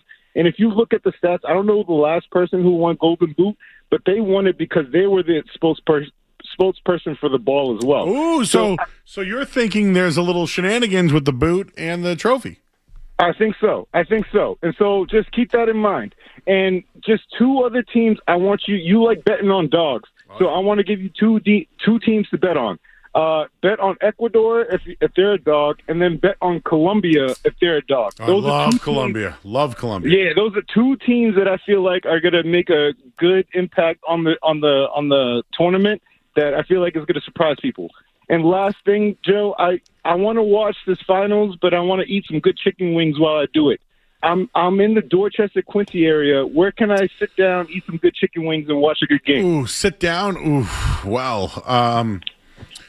So I always go to Windy City. That was always my takeout spot. So you can't eat there. Dude, I used to go to Dorchester all the time. I haven't been out in Dorchester in a long time, although I grew up in that area out there.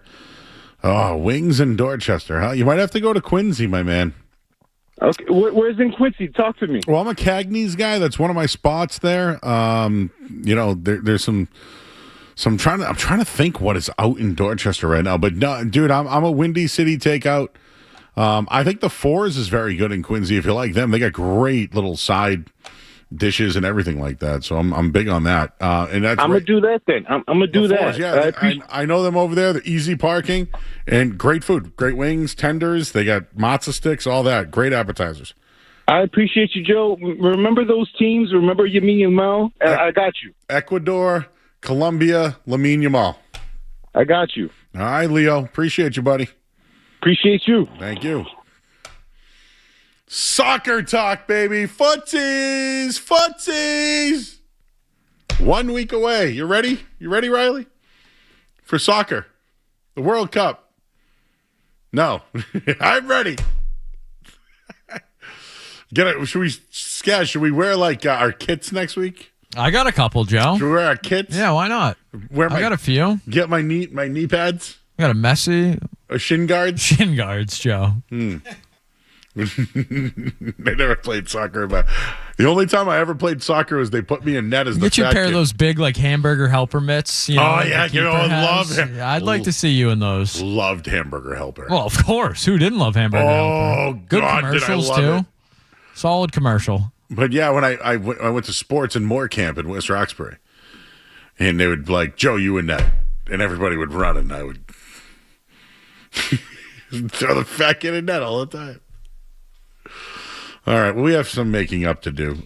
This hour of the Sports Hub has been brought to you by our good friend over at Awaken 180 Weight Loss. Reach your health and weight goals with Reclaim by Awaken 180, a 10-week medication-free plan with weekly results in the finish line. Awaken180weightloss.com.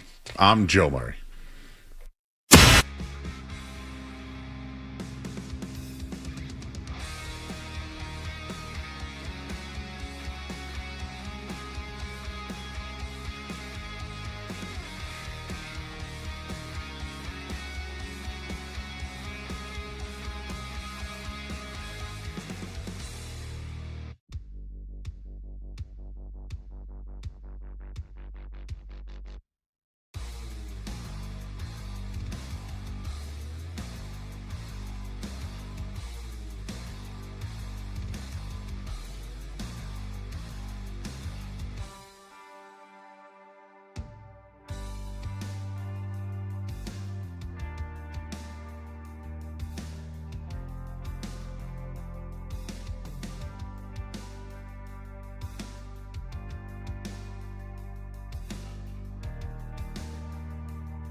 Here on 98.5 The Sports Up.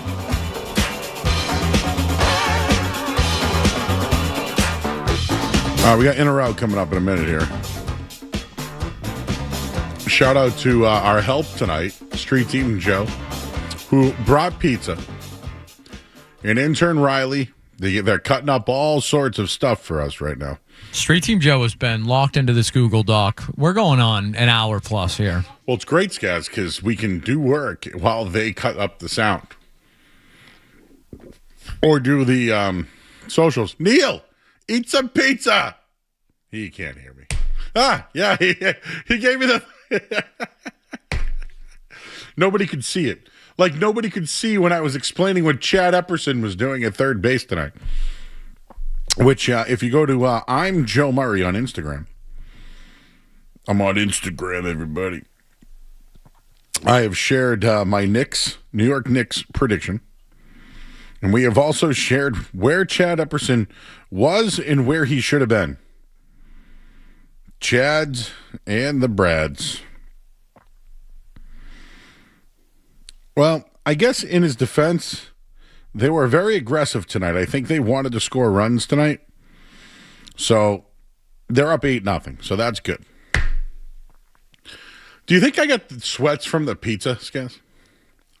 You want me to answer honestly, Joe? Yeah. Yeah, probably. I'm sweating. Pizza was incredible. I can't stop. You know when something's really good, you can't stop talking about it, like good cheesecake or like, man, the bacon wrapped scallops, man. I can't stop thinking about them, you know? This pizza's incredible. Maybe he made it with love. Burnt edges, Waltham, everybody. Go say hi to Tim.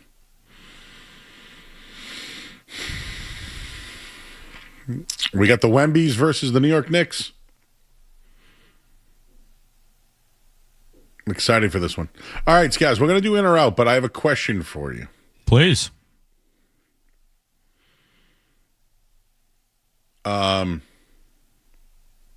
Aaron Donald. Yeah.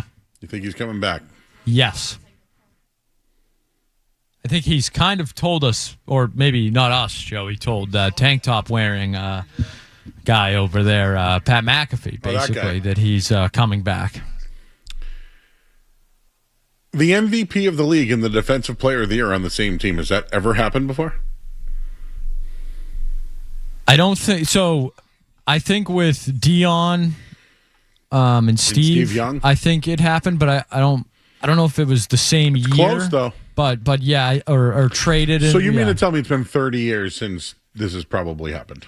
I think yeah, and we were talking a little bit earlier too. I think Myles Garrett's the best player, like you know Montana guys like, but right now how good he is, I think he's the best player to ever be traded. And Micah Parsons was traded, and this is better. Myles Garrett's better, yeah. Oh yeah, no, I'm saying. I think Myles Garrett's like better than Aaron Donald. Like I think Myles Garrett might be the best defensive player of my lifetime. With foot problems, yeah, he still does it.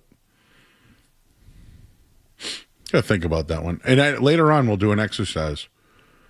Myles Garrett might be like underrated somehow. And I think it was a decent trade for Cleveland. I don't hate the trade for Cleveland either. They just have to get the quarterback this year. Like they have to suck this year.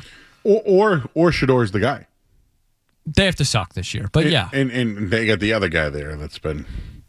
Oh, wow. The little guy there, right? No, the massage. Oh, him. Yeah. I forget about him, Joe. What the hell's his name again? Deshaun Watson. Thank you. I couldn't remember that. Unfortunately, I thought about that. But yes. Matt McCarthy's defending Chad Epperson, saying that third base coaches can't see down the left field line, and that Butterfield used to do it. Okay, well, never seen it. Sorry. It looks hilarious. We have now shared it at Joey Murrah on Twitter. Okay, if true, which I believe Matt McCarthy, he would know better than I. There's got to be a better way to do it. There's got to be a more efficient or less in the way a place to be for him there, because he runs into the third baseman. One of the stupidest things I've ever seen in my life. And what was funny, imagine me trying to explain this to Street Team Joe. He's like, what do you mean? Where is he supposed to be? I go, do you see where the umpire is supposed to be? And he goes, yeah. He goes, why is everybody facing the other way? I go, that's the point. Why was everybody facing the other way? Anyways, New York Knicks are on. Red Sox are on. Let's do some in or out in this hour of the Sports Hub is brought to you by Valvoline Instant Oil Change. Enjoy quick and convenient vehicle maintenance this month. Visit NewEnglandOilChange.com. You can save 15% of an extra after oil change at Valvoline Instant Oil Change, the official oil change of busy people. I'm Joe Murray. What's it gonna be, McFly? Are you in or out?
Game one, Spurs with a little bit of a push here at the end of the first quarter. They lead 22-17 over the New York Knicks. And Russell Wilson has retired from the National Football League. Headlines, they are brought to you by our good friends over at John Sewer and Drain Cleaning. Keeping drains flowing for your homes, businesses in the greater Boston area since 1976. Go to johnsewer.com. I'm Joe Murray. It is time for In or Out.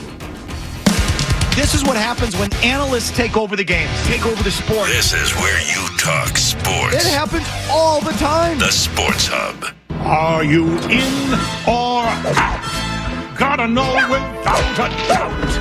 I'm the one you need for a dirty deed. I'm the best. Times where she's opened the door to talk to me. I'll answer the question. I'll put my headphones on, look back over, and she's gone.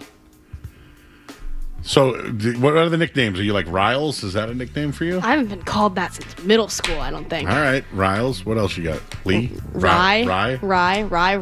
Marshy.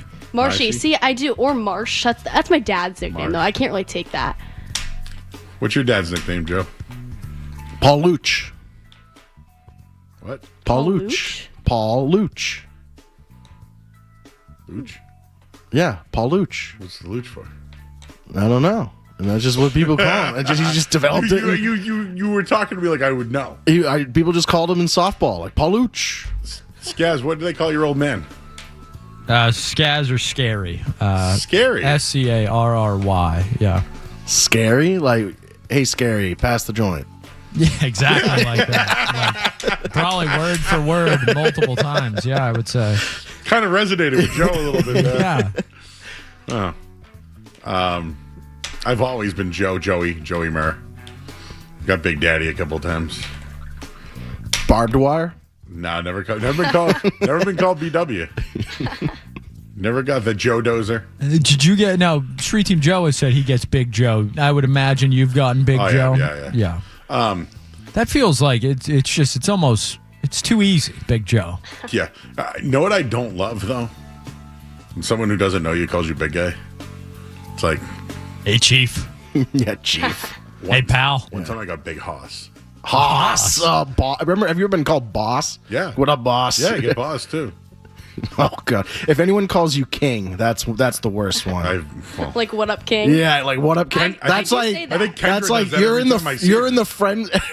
That's funny. If you get called King, you are in the friend zone, like, so hard. If a girl calls you King, or if I call a girl Queen, right? Wouldn't you agree if you were called like Queen by a guy? If a guy calls me news. Queen, I'm gonna go back and say, "What up, King?" Yeah, exactly. I gotta return the favor. Yeah. You know. But like, it's called a receipt. Yeah, like if I get called King, I'm like, oh, like that girl does not attracted to me whatsoever.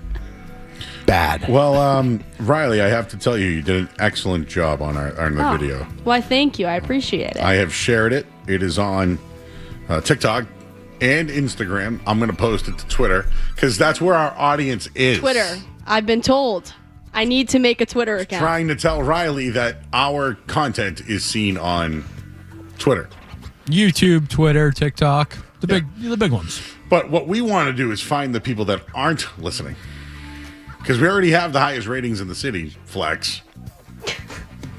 We want to find the people who don't listen. I feel like TikTok is the best avenue. I agree with you. You know why? Younger audience. And as the station gets older. That shows that we're old, that like Riley has a TikTok but not a Twitter. Because back in the day, it's the other way around. Like everyone had Twitter. If you had a TikTok, you're like a youngster. I don't have a Facebook. Oh, I don't like Facebook either. Same thing. I have one, but I don't use it. I think Facebook is aged out for the most part. Facebook's I feel like, actually banned on my phone. Don't you think Instagram is kind of becoming like the new, or like everyone's pictures on Instagram are becoming more professional? Well, and Meta bought, Meta and Facebook, sorry, not Meta. Instagram and Facebook are owned by the same company. So when you post on Instagram, sometimes it posts on Facebook. You have to I have to turn it off because I don't want to post my photos on Facebook because all my family follows my Facebook. Instagram used to be kind of like funny, and you could post some funny stuff back. I don't think it's kind of I don't know if it's acceptable anymore. I wish I was alive for Vine. Oh, Vine rules. Yeah, I wasn't there for that. We did it a lot here actually. And it was fun. Yeah. Skaz, were you a Viner? I mean, I wasn't making vines, but I was thoroughly enjoying them. If that's what you're asking. Were you guys around for Yik Yak? Did you guys ever participate? I have Yik Yak and Fizz. So funny. Was Yik Yak popular? So Yik Yak, I vaguely remember. Fizz, I've never heard my of gosh. before. How would you describe Yik Yak, Riley? Yik Yak and Fizz. It was basically an anonymous message board. Yeah, but it's for colleges. So you put in your college email, and basically it connects you to like only people from your school, and you post stuff about crazy nonsense that's going on. Was it anonymous? Yik Yak is still? crazy. Yeah. Yeah. All right. I paused this great conversation to mention that Jalen Brunson has left the game for the New York Knicks with an injury. What do you know? What kind of injury? Looked like he was holding his knee. Yeah, he was limping a little bit. I've also received some text messages questioning the legitimacy of Street Team Joe dumping an entire gallon of ketchup on himself. Some people saying that that's not believable. Well, have they ever gone to school, or are they all homeschooled? Did the ketchup start spilling and then you picked it up over your head? So imagine that. You guys know the huge thing I'm talking about, and then you squirt it and ketchup comes out. Yeah. The one at the ballparks you get. Yes, the round lid was not screwed on, so when I went and like slammed it down, the lid came off. The momentum of the whole thing came forward, and all the ketchup spilled on me. I would go home. Why would I lie about that? I would. That's a horrible. You know how many years of therapy I had to go through to get that out of my system. The ketchup nickname. Yeah, oh my God. It was like the classic school lunch where everyone pauses and just laughs too, and then I walked out. It was bad. It was scarring. I apologize. Next. We haven't even done one in or out yet. Joe, I'm mad at you. Oh. I know you're not rooting for the Knicks. This isn't musings, but go okay. ahead. We can save it for musings. No, why? Because I'm rooting. That you picked the Knicks, like the Knicks fest that was going on in here between you and Josh. Like Josh talking about the Knicks are an all-time team. Like, give me a break with the all-time team. They're already the best Knicks all-time team. What?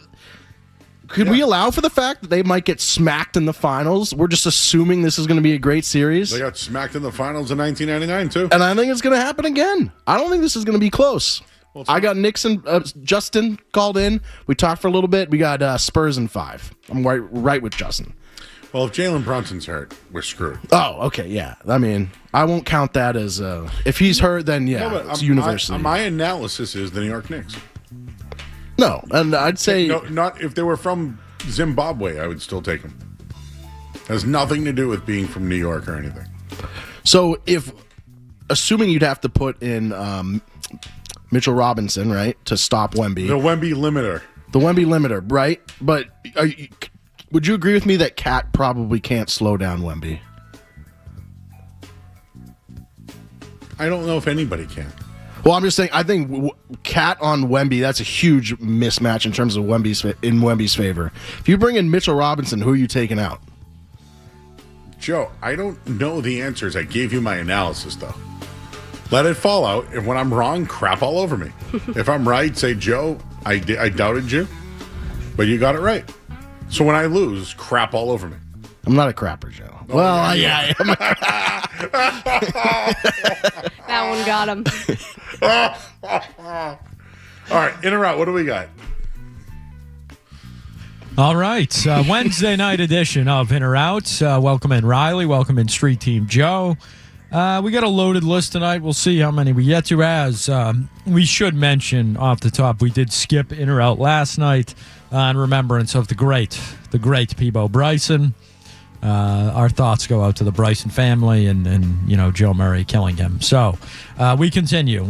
Let's start. We'll start easy. It's been a couple days. Our friends over at Tootsie Rolls are introducing a new mini Tootsie Roll. Are we in or out on banana mini Tootsie Rolls? I mean, I love Tootsie Rolls, and I like bananas. Do I want a banana my Tootsie? Do I want to Tootsie my banana? In. I'm also going to say in because Banana Laffy Taffy is really good, and if it's anything like that, and also chocolate and banana I feel like goes well together, so in. I like banana. I don't like the texture of Tootsie Rolls. I don't like how they disintegrate in my mouth. It's kind of like a weird chocolate. Joe, what is happening in your mouth? The Tootsie Rolls are disintegrating. I feel like they're really chewy. Yeah, it's a very chewy substance. Yeah, that's not disintegration. I think of like, but it's like a sweet slow. tart It's like something. a slow disintegration. I have to really chew to get it swallowed. Hey, check on your acid reflux over there. It's a tough can. They also last like 10 years. Like you can have a Tootsie Roll that's just been sitting there for God knows. Tootsie Roll's not a good candy. I mean, we can all agree on it's that. not. I don't like Tootsie Rolls. It's like a bottom 30. If someone gave you Tootsie Rolls for Halloween, Joe, bottom feeder. I would say Tootsie Rolls are at the bottom of the candy food chain. If my house was giving out Tootsie Rolls, I'd be egged. Let me ask you this: I'd get egged. What's lower? Necco wafers. Necco wafers. Candy cane or Tootsie Roll? Tootsie Roll. Candy Tootsie corn, Roll. but yeah. You don't like candy corn? No, candy corn's awesome. What? Candy corn is awful. Yeah. But I would say Guys. it's safely above Tootsie Rolls. Jelly bean or candy corn? Candy corn. I don't like candy corn, but I think it's got more staying power. I'm with Scott. I think Tootsie Roll is like there can't be a worse candy than Necco Tootsie Roll. wafers. Necco wafers suck. I also dislike the hamburger patties, like the SpongeBob ones or whatever. Yep. What about circus peanuts? They're also bad. So I like those, but they are horrible. Yeah. That's what. No. When I was Well, you can admit, like I like Andy Cap's hot fries. Probably not the best, but like I love those. yeah, I like knockoff cheap candy. Okay. I used to love the the wax soda bottles. Those were always you good. rip those off and drink yeah. them. Oh yeah. Have you ever frozen them before? Yeah. Yeah. Someone gives you pretzels at Halloween. What are you doing? I'm crushing them. I'd eat leaving them. them on their steps. Oh. That's a go. I need to clip that later. That sounded like that's exactly happened before. No, you know what used to happen in the Crush them and neighborhood? leave them. We'd go with our friends, and somebody would leave a bucket out and take one.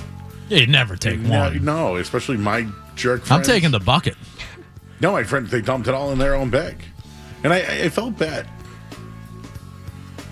Catholic guilt or something. I don't know what the hell that was. Tootsie Roll. I still can't get over it. No, okay, a bullseye or a Tootsie Roll? Tootsie Roll. What's a bullseye? Cowtail. Oh, Tootsie Roll. Licorice in general, anything of that like ilk out on. Ooh, some licorice I do like. I like the long ones that you can rip off. Like a Twizzler? Twizzler, but not the thicker ones, the stringy ones. Next. All right, let's we'll do a little sports here. Why not? I guess this is sports adjacent. The ESPYs, everybody's favorite night of sports. We get a new host this year. SNL, I guess, castmate currently. Marcelo Hernandez going to be your ESPY host. Are we in or out on Marcelo as the host of the ESPYs? In. This guy rules. Yeah, it's a big in for me as well. Riley, you know who Sarah Carpenter is, right? Sabrina. Sabrina, yeah. Sorry, Sabrina Carpenter. Mm-hmm. She did the song Espresso. Yes. I have done my own version of the song called Joe Espresso. And, well, do you remember Domingo? I do. That was a great skit. Great skit.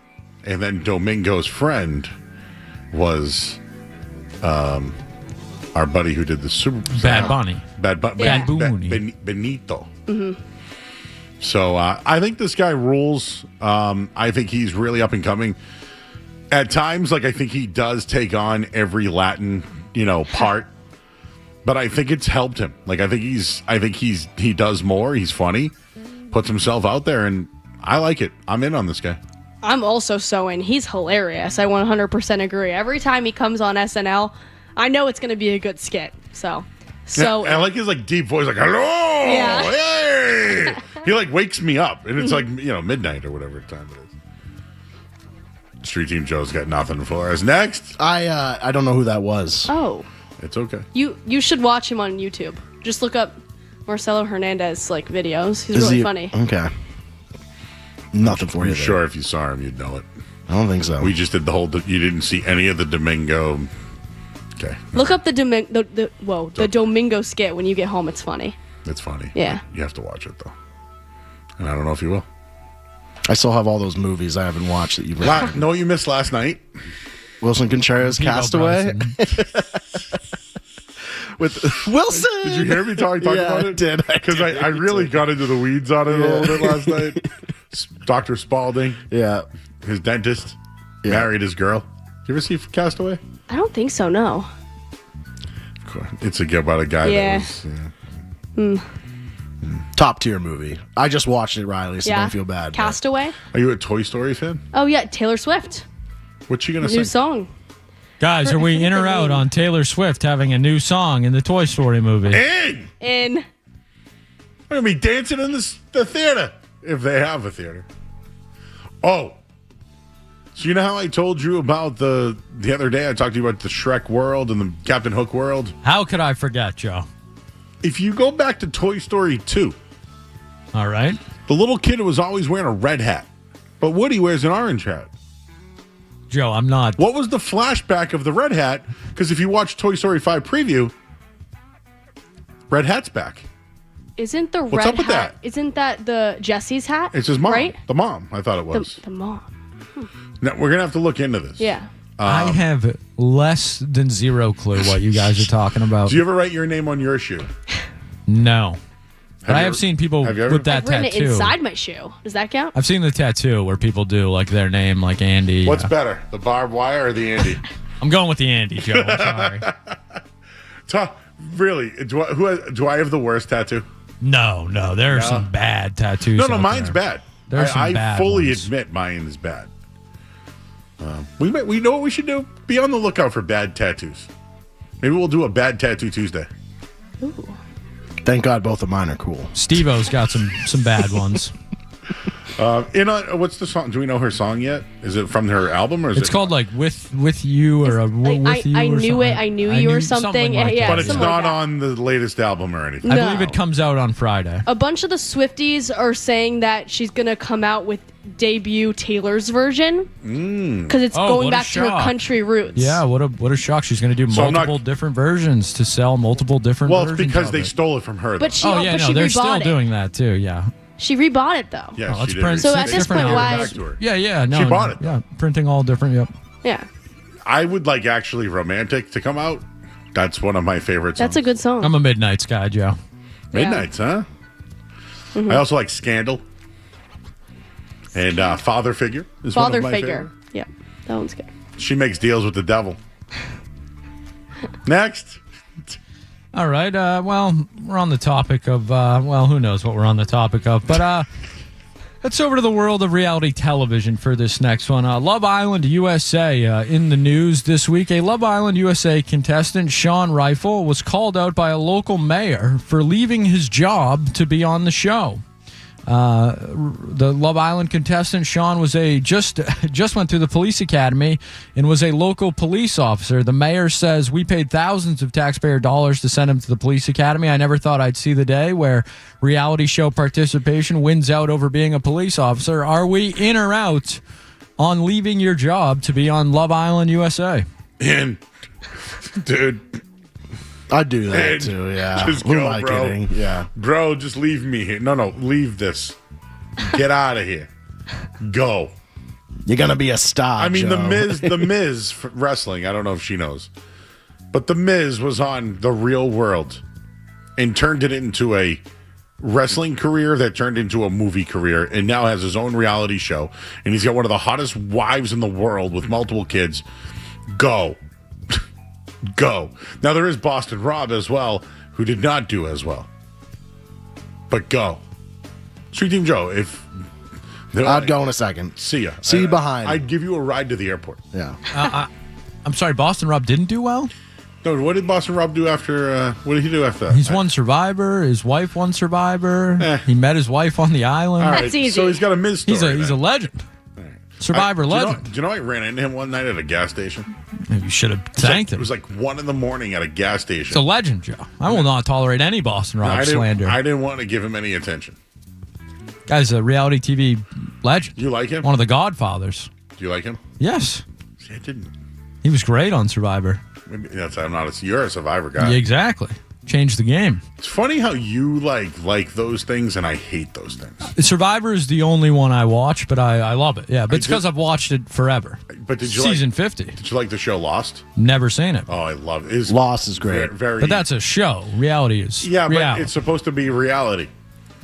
At the end, it's not really It's- reality. The end I could have told you after season 2. Yeah. Not to spoil it, but I was like, hey, is this about God and the devil? And it was. Some time machine going on. Polar bears. Yeah. While we're on the topic of television, are you guys familiar with the Tulsa King? I love Tulsa King with Sylvester Stallone. Yes, Joe. Dude, Well, I love that show. Sylvester Stallone's Tulsa King has plans to relocate filming to New York for season 5. So, storyline. Sources say the decision is driven by both budgetary reasons and storyline considerations. So, is this no longer going to be the Tulsa King? Okay, here's what happened. Oh, well, so we're going to get a little Tulsa King background here? He was a part of the New York Mafia. Oh, wow. The guy that was the boss should have went to jail, but he went to jail for him. You know, typical story. Typical. Spent 25 years in the can. They tried to flip him 7 times. He stayed loyal. When he got out, they were like, yeah, dude, times have changed. New York, we got it covered here. Go to Tulsa because there's no territory. So he went to Tulsa and learned, again, this is a guy that's been in the jail for 25 years. He learned about wind turbines because he met some guy in jail who talked about them, and then had another guy that owned a dispensary. So he took over all the dispensaries, wind turbines, and all the stuff that's big money, and he owned Tulsa. Well, one of the guys in New York, spoiler alert, got killed. And so now, if this is the storyline, that means that he's going back to New York to run things. I have never seen it, so I don't want to judge it. But Jalen Brunson is back in. Correct. I've also never seen it. Okay, cool. Energy drinks. There's always a new energy drink out there. This from the company Echelon. Goth Girl Spit is now a real energy drink that you can actually buy. Real Spit was only used for testing purposes only. It is citrus flavored and it has already been sold out. Are we in or out on Goth Girl Spit energy drinks? Out. You guys ever had liquid death? Yes. It's just water, Yeah. right? Yeah, it's just water. Why is it called that? Never had it. I think the advertising campaign was so if you were drinking around other people, you could look cool drinking water because you couldn't tell if it's a beer. So or is not. that what this is going? I don't know. It doesn't sound like I want it. It just sounds weird. Yeah. Goth Like, Girl how about I Spit? just get a Celsius? Yeah, is the or an Alani. what's the flavor of it, Scaz? I know it says Says goth. it is citrus flavored. That's what every energy drink is flavored, I feel like. How many milligrams of caffeine does it say? I don't have the ingredients of Goth Girl Spit pulled up in front of me. Goth Girl Spit? Not where my mind's going. All right, gentlemen, while we're on the topic of drinks and Lady Riley, Pepsi has released a new World Cup drink called the Special Night Edition of Pepsi with extra caffeine. Are we in or out on Pepsi with extra caffeine? Pepsi Night. Out. I don't drink soda. I'm also out. I don't drink soda or caffeine, really. I'll get a panic attack if I have caffeine, so I don't think I should do extra Wait caffeine. a second, Riley. Wait a second. Yeah. You don't drink caffeine? Nope. So what are you on? Nothing. Joe. Nothing. Yeah. This is you? My ADHD meds wear off at 5 p.m. This is me. We were talking about this back there. What was that drink that you had earlier? It has like a tiny bit of green tea in it, but that's like the only caffeine I will drink. I thought that's why Green she was tea. all hopped up, because you got a refresher. I'm always hopped up. I'm See ready to that? go. Just like you said, I'm always on the run. Yes, I'm trying to hold you down and teach you about the business. Slow down. You do great videos. Don't worry. I take it all in. Don't But worry. imagine, like... She's like the road runner. Like, meep, meep, and then she's gone. Start making that noise Meep, meep. so I know you're gone. And speaking of someone who is always on the move, an eccentric figure, a Gene Wilder biopic is finally in the works. Source Deadline. Are we in or out on a Gene Wilder biopic? In, but wasn't he weird? Yeah, I think that's kind of the beauty of it. Supposedly a very interesting guy. Who's going to play it? I've seen people say that he does look a lot like Jeremy Allen White a little bit, but I don't know who would play Gene Wilder.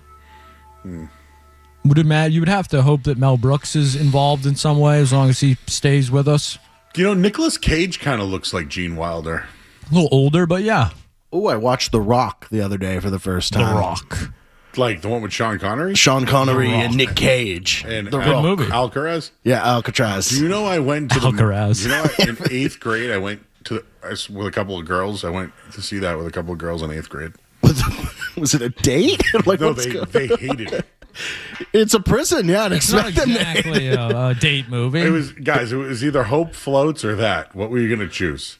Wait, I don't know what Hope Floats is. situation are you in San Fran with a couple girls? No, and you- I was in Dedham, not even San. Oh wait, no. I went, okay, back in the day, we used to go to the movie theater. We can grease the guy $1 and get in. That's what happened. So you can walk around the theater and watch any movie. At the time, there were 2 options: Hope Floats and The Rock. Oh, I thought you literally were going to Alcatraz. So we watched the movie at the theater, and I took the 34E with a couple of girls, and they hated the movie. I thought it was good. The movie was awesome. Yeah, that was awesome. Yeah, they wanted to watch Hope Floats. They didn't like Sean Connery? I thought women liked Do you know Sean what Connery. Hope Floats is about? Is it a chick flick? Yeah, it's a wicked. Okay. I've never seen it. Is it I a think famous Sweet movie? Home Alabama was out back then too, I think. Sweet Home Alabama. Yeah, that's the song, but not the movie. That was good though. The Rock was very good. I actually loved it. Nick Cage. Oh, they're coming out with the National Treasure 3. Did you see that? Yeah, Nick Cage playing John Madden. No, I believe that is he? correct, yeah. He was in a good horror movie a little while ago, too. What is Nick Cage not in? You ever see Gone in 60 Seconds? No, is it Nick Great. Cage? Did you ever watch The Italian Job? Yes, love I watched that movie. over the weekend on. That's not Nick Cage. No, I know, but I watched it. I watched it over the weekend. Jason Statham, You know what? right? Mark Wahlberg. Jason Statham always. He's the same guy. In every Yeah, movie. He's the cool guy. Like Jason Statham or Vin Diesel. Statham. Not even close. And it's like kind of like one guy is that guy. Vin Diesel's best movie might be The Pacifier, which is not a good movie. Charlize Theron. Hot. Did you ever see To the list. Al Pacino? Keanu Reeves? Charlize Theron. I think it's her. Who was like the guy I know they were now. trying to rob in The Italian Job? Like the guy who's double. That was Edward Norton. Ed Norton, yeah. Good bad guy. Yeah. And Skess, who was the mini redheaded guy? That is Chris Griffin. Yeah, Family I Guy. like him That a lot. is, Seth Green. Yeah, Seth Green. He's a funny guy. Charlize Theron in Top 5. in Devil's Advocate. Devil's Advocate, good. It's that movie. I don't want to spoil it. Connie Neeson also in Devil's Advocate. Yes, she. Oh, yes. I can't tell you what happens to any of them though. Keanu Reeves, Hawaiian. Devil's Advocate, 10 years older than Riley. Ooh. All right. Do we have fun tonight? Is this fun? Yeah.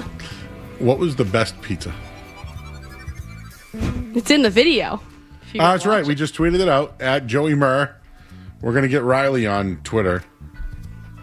I would say the cheese was the best, but I only had cheese and pepperoni. Should I reveal it or just let the video do the talking?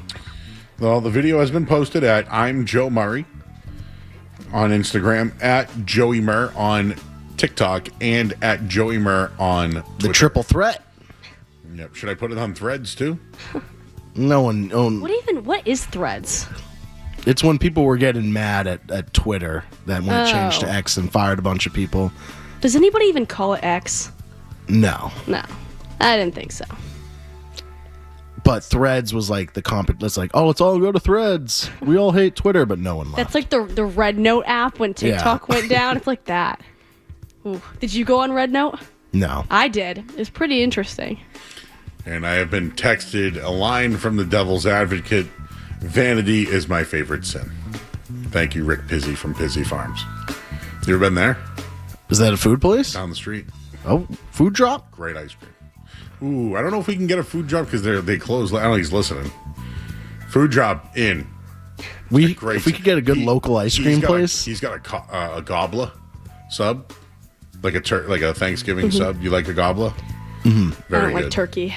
What? You don't like turkey? No. I'm not a big meat eater. What do you do on Thanksgiving? What do I eat mac and cheese. That's really it.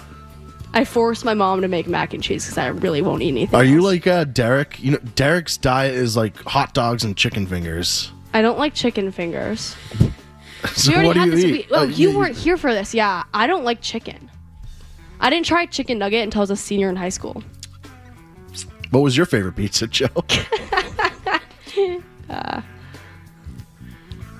Either the Parmageddon or Good shout. the chicken and waffle. There was a chicken and waffle? But the pepperoni straight just a.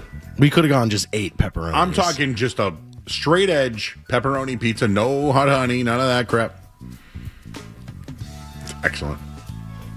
Their crust is my favorite part. It's called a Burnt. South Shore bar pizza. All right, that was long, a very long segment, guys. Jalen Brunson's back. This is while everyone's watching the game and wants to hang out. This is why we did this today. Anything else, guys? Yeah, I think we're good. That'll wrap up a Wednesday night edition of In or Out. And the Burnt Edges review is on Twitter. So if you haven't seen it yet, good job, Riley. Yeah, Riley, that was an excellent video. I thought it was pretty funny. You just listen. When people are coming to me and say, "Hey, who did that video for you?" I will tell them. Someone said that liquid death is death to plastic. Yeah, I heard that too because I've gone to a lot of country concerts and they don't have plastic water bottles there because all they do is sell liquid death in the cans. I mean, good for the environment. I've never tried liquid death. It's pretty good water. It's just water? Yeah, but it's crisp. It's crisp water. What do you guys think of my shirt? I like the shirt. Lobsters. Lobster Nice. Joe. Do you like lobster? I love lobster. I went to Barnacle Billy's yesterday. Yeah, how was it? I got steamers. Yeah. They were really good. I made they give you a lot. They gave me like 32, and it was $36. So I feel like that's pretty good. It's almost like $1 a clam. What kind of sides did you get? I got the garlic bread, and then my mom got the chowder. Clam or seafood? Or? Clam, I think. Yeah. Did you put crackers in it? Yeah, of course. I crush my You gotta. I crush my crackers before I eat them. I put them in the bag. Oyster crackers? Yeah, I crushed them in the bag first, Joe. I used to bring oyster crackers to school as like a snack. They're good. Salty. Okay. Hold on. Let's get into this a little bit. Would you rather be called oyster or ketchup? Oyster, probably. Really? Joe, what was Oyster your Joe. If you had to give us your top 5 Street Team Joe middle school snacks that you were taking into school, maybe some on purpose, and maybe some that you were trying to sneak in there. What was Street Team Joe bringing to school for snacks other than oyster crackers? Goldfish was 1-1. I think Goldfish is, I feel like, universally undisputed the best cracker. Most salt on it. Best, yeah, and I mean, let's put up a poll, People agree with me. Goldfish easily, I'd say Cheez-Its right behind there. I had Cheez-Its today. Yeah, Cheez-Its are always great. I'd say 3 was Gushers. Love Gushers. I love Gushers. That was gonna be one of mine. I used to throw them in class, and the kids would run after them. Explode? No, to get my friends to just like interrupt class, like there'd be a test or just like, and I'd throw Gushers in the middle of the room, and people would run after them. 4 would be like if I had like a leftover something, like a leftover quesadilla I could bring in, could eat a slice or 2 of that. A snack, Joe? Well, not a whole quesadilla, I'm talking like just a piece. Dunkaroos, Oreos. I wasn't a cookie guy. I had fruit by the foot. Ooh. I think Goldfish and Cheez-Its were mainly the thing I went to. I was a big fruit snacks guy. Yeah, I liked fruit snack. It wasn't enough volume for me. What about Fig Newtons? Love Fig Newtons. Yeah. Those are plain, but I had those as kids. Mm-hmm. Snackwells, you remember those? Yeah. It's like an Oreo, but with vanilla. I had anything that was like, what was that? That little, they were a little headline. You want to know something? Can I mention one more thing, Joe? Sure. There was a diabolical kid in our school, Connor, one of my good friends. He would make milkshakes and sell them at school during break. Ooh. Like a chocolate milkshake, like preschool. Kid's hustling at an early age. And he's been hustling ever since. How many people got sick? He gave them to him like right as you came into school. No one took a dump after. Well, I can't tell you about that. It was like a breakfast milkshake. Oh, like a protein shake. No, I mean, it was still a milkshake, but like we had them for breakfast. All right, well, the Red Sox have won 8-1. Peyton Tolley got the win, 3-2 now on the year. And they scored 8 runs with lots of home runs. And right now we are at halftime. Game 1 of the NBA Finals. Spurs lead the Knicks 55-48. I will tell you that Wemby has 9 points. Dylan Harper has 12 off the bench. And Jalen Brunson has 11, although he's dealing with a knee injury. So 55-48 halftime, Spurs over the New York Knicks. We'll tell you what the headline was brought to you by, because it was brought to you by Boston Prolotherapy. Don't let joint pain keep you off the course of trail. Eliminate that pain with Dr. Franke of Boston Prolotherapy. And this hour of the Sports Hub has been brought to you by Valvoline Instant Oil Change. Enjoy quick and convenient vehicle maintenance this month. Visit NewEnglandOilChange.com. You can save 15% off an extra after oil change at Valvoline Instant Oil Change, the official oil change of busy people. We'll do some Red Sox reaction coming up next. The musings and whatever else we got until 11 o'clock tonight. I'm Joe Murray, 98.5 The Sports Hub. More Joe Murray coming up on The Sports Hub.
for it.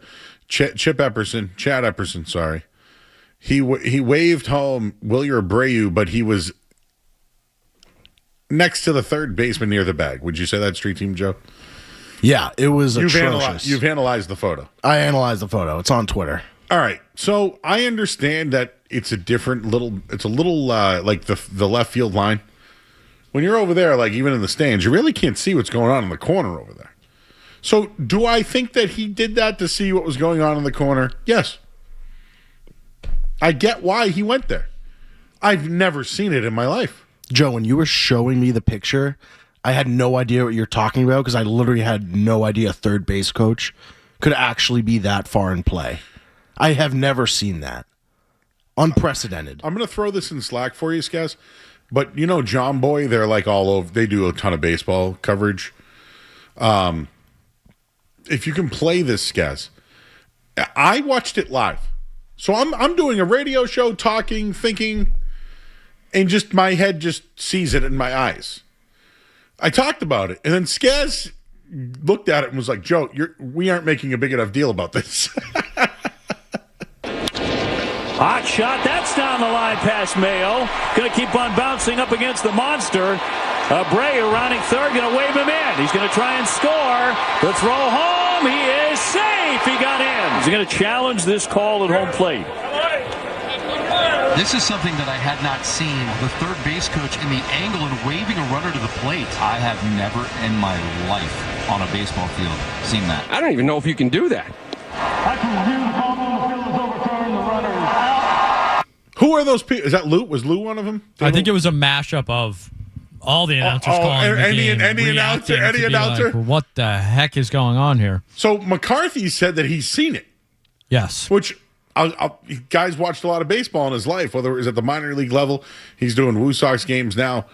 He said that Butterfield did it. I have never seen that in my life. I've watched a lot of baseball in my life. Now, have you ever been a coach, like first base, whatever? Like in Little League, you go out there because you were the last batter or whatever, like whatever.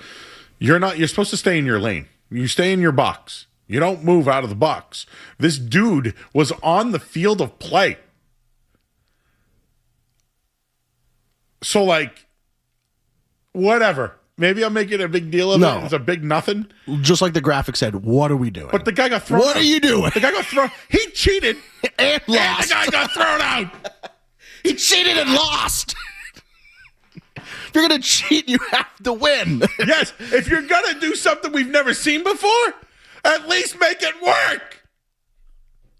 Oh, it got the other chair. Sometimes when I yell, it always just shows the...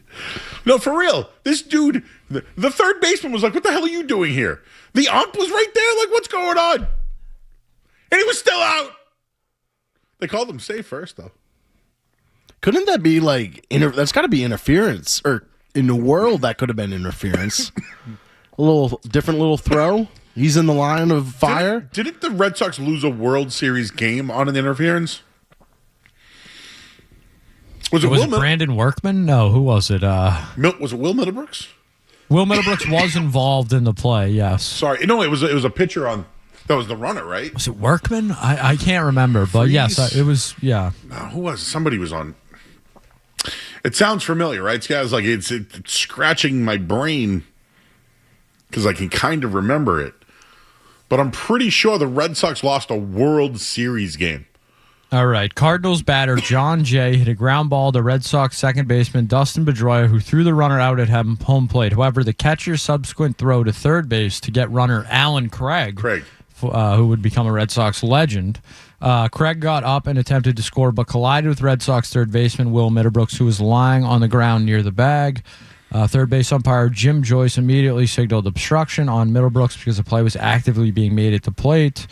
They awarded Craig home plate. Cardinals a 5-4 victory and a 2-1 series lead. And that was 2013? That was Game 3 of the 2013 World Series. So I was here the next day, and the talk was right rule, bad call. Do you think that would be reviewed now? Everything's reviewed now, Joe. Okay, so good, yes, but still the right call, right? Like if we go back to that time, Like, he got in the way. Brandon Workman was on the mound and took the loss. I don't know why I remember Brandon Workman being on the mound, but he was. I might be mistaken as well, Skaz, because again, it was how many? 13 years ago. I believe Will Middlebrooks was replaced by Xander Bogaerts at third base after that. Well, that was the winning run, so the next game. I'm sorry. I don't. Yeah, I mean maybe game 4. Let's see. I just remember that being a blunder. It did not work in Middlebrooks' favor. That mashup that you just played of all the... I've never seen that Xander before. Bogaerts started game 4. I think that was the beginning of the end for Middlebrooks. I drank something and it went down the wrong tube. Ever happened to you? Mm-hmm. So I'm trying to do a radio show after that happening. Paul Ariano was at the game tonight. He said the third base coach actually made the right call and Abreu slowed down pretty drastically halfway home. So your dad thinks that the guy cheating... He made the right call. On the field, made the right call. No, I don't care about sending him. Paul must have loved Belichick. He must have loved Bill. Oh, he loved Bill, but now he's always been a Tom over. Well, of course, over Bill guy. Yeah, he's a smart guy. That's the right way to be. I think Paul Ariano is just trying to rattle the cage. Maybe he is. I don't think he feels this way. Dying over here. I'm dying. What did you drink? I just drank a seltzer. Oh, sometimes the carbonation will get you. And it right down the wrong tubish. That happens. Your dad didn't really think that. That guy looks like a clown. No, I'm not saying what he did was... I think he just said in terms of sending him or not sending him. I think he said he made the right call sending him. I'm watching it again. In the way he sent him looks What dumb. the hell is he... What if he runs into the third baseman? Oh, yeah. Now he's automatically out. I'm saying the way he said... He doesn't need to go in fair play. But Abreu could have been safe. Do you know what you would do? How about you just look at the first base coach? How about you stand in your box and the guy that's at first base says, go, go, go, go, go. What do you think this third base coach is getting paid? These guys are getting nothing. They're like, they're wearing nacho hats. Did you play varsity baseball? Yes. Remember, it was literally the last batter who got out. He's like, you go to third base, coach. We had in high school, we had designated base coaches. Coach was always the third base coach. And we had somebody that was a veteran Okay. We had that, in high school we had players. Yes. But it's softball last batter. What's your thoughts, Joe, on I saw your partner Lucy is pretty heavily in on the Red Sox. She believes that because there's still a certain amount of games out, that when they get guys back, that Skaz things isn't coming back. Which is, we might be right. She's trying to be positive while everyone's being negative. And what do you think? I think they're just a bad run. I started off the show tonight. My leadoff take, which I'll do later on in the minute here. When you have problems at home, it ruins everything else. Just take, like, Joe, here we go now. We're bringing sports to life, right? Always ask. Which we're working on. New segment coming soon. Just like home, right? You live at home? Yeah. Or if there's something wrong, like someone's not feeling well at home or something, it affects your life other places, right? Whether it's at work, with your friends, your everyday. All the dynamics are off. Right? So look what's going on with the Red Sox. They have issues at home. So they say when they go on the road, it's much better. But, like, when you have problems at home, how do you get out of slumps? Like tomorrow, is Brian Bayo starting or is there going to be a fluffer? Do we know yet? Has that been announced? We should look for that. Brian Bayo is going to start tomorrow. It's a day game, by the way. Skaz, the vampire, starting another day game tomorrow. So do we know if there's a fluffer or if there's a... I'm looking as we speak, Joe. By the way, I have a genius idea. Oh, boy. I should probably go to break. My genius idea is this. If Brian Bayo can't start a game and Greg Weissert can't enter games with no one on base, why don't they make Greg Weissert the opener and have Bayo pitch behind him? What do you think of that, Skaz? I hate it, but That's where we are with the Red Sox. What else are they going to do? ESPN has Brian Bayo listed as the starting pitcher for tomorrow. We'll find out. All right, we got to go to break. I'm coughing. Let's go to break. I'm Joe Murray, 98.5 The Sports Hub.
Red Sox winners tonight. They won 8-1. They are the 8-8-1. And they're now 10-20 at home. Peyton Tolley, the winner tonight, 3-2 now on the year, and RBIs from everybody. Abreu, Durbin, Rafaela, Wilson Contreras. Everyone's happy. Tomorrow, 1:35 first. Ooh, there'll be a nice day game tomorrow, Joe. Imagine having the energy to get up and go there. I don't. Oh, really? Okay. Hey, the NBA Finals is on right now. Spurs are out to a big lead. 63-50 right now, midway through the third quarter. Wasn't expecting the big lead, but who is leading the way tonight? Julian Champagnie, 15 points. Victor Wembanyama just has 13. While the Knicks, Jalen Brunson left the game with an knee injury, came back. Karl Anthony Towns, just 10 points. They are struggling, and they're now 6 of 24 from 3. Russell Wilson retired. Headlines are brought to you by our good friends, because they are. God. Always lose this thing. Super Service Today. My guys over there, go call my buddy Tim, because you know why? They're currently hiring plumbers, HVAC techs, experienced, drain cleaning techs.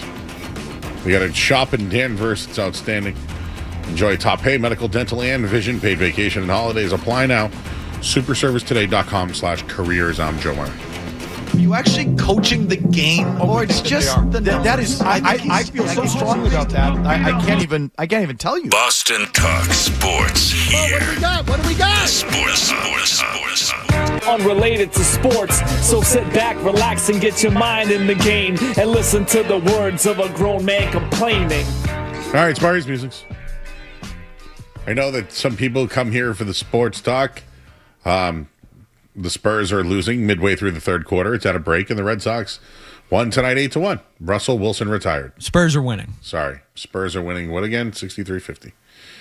63-50. 6:50 to go, third quarter. I picked the Knicks to win the series and win tonight, so let's see what happens. I could be wrong. Hey, let's get the bed going a little bit back. It's the musings, right? I get to muse? All right, guys. I asked you guys earlier in a text, are you in or out on mowing the lawn? Now, before you give your answers, Skaz, I see you as somebody who mows the lawn. And then when you're done mowing the lawn, you're on the porch, like, looking at it, happy with the job that you did, kind of want to spark a cigar, kind of. More of a joint, but yeah. Yeah, sure, great. But, like, you're going to, like, crack a beer and really enjoy the grass and smell it, right? Like, you remind me of the guy who's probably going to, like, maybe taste the grass a little bit. Maybe pick it up, take a little chew. Yeah, I don't mind mowing the lawn, Joe. I got a nice little backyard, little front yard. I don't mind it. Now, have you mowed your new house yet? Multiple times. I'll be doing it tomorrow. Okay, today was my first mow of the 2026 season. I'm a little late because we got some rain, so it's pretty late. Your grass must have been long. It was high. But I also push mower or a rider. No, I got a gas mower. But so it's a ride. You ride on it? Come on, Joe. I live in a little house, Cape House. No, I push mow. Okay. Gasoline. It's electric. Machine. Yeah. Well, no, it's gasoline operated. Okay. So, anyways, when I got out there, I was like, "Whoa, it's a wilderness out here." Like getting to my little shed, I'm like, "Geez, I didn't realize it was this bad." It's kind of like when you haven't shaved in a while, and you're like, "Oh man, this looks really bad." So I tried to mow it, but you know how like you try to start it up, and if it's in high grass, the motor won't go. So I brought it all the way out to the sidewalk, and like people were beeping at me, people were yelling, "Yo, Joe!" Like what? In front of my own home, people were yelling at me, and it is kind of scary because I live on a main street, so people fly by me, and I'm afraid that I'm doing the old mow. What if they momentum into me? Yes, take me away. Anyways, I got the thing fired up and started. And as I was mowing, I started noticing other issues. Like the hedges are a little long. Or I need to weed whack this part because the lawnmower won't get there. Or, oh man, the pillows from the winter really flew around and I found some like everywhere. My like back patio porch stuff, everywhere. Maybe a power washing of some sort. Yeah, all of it, dude. So I started realizing I was just doing a little landscaping.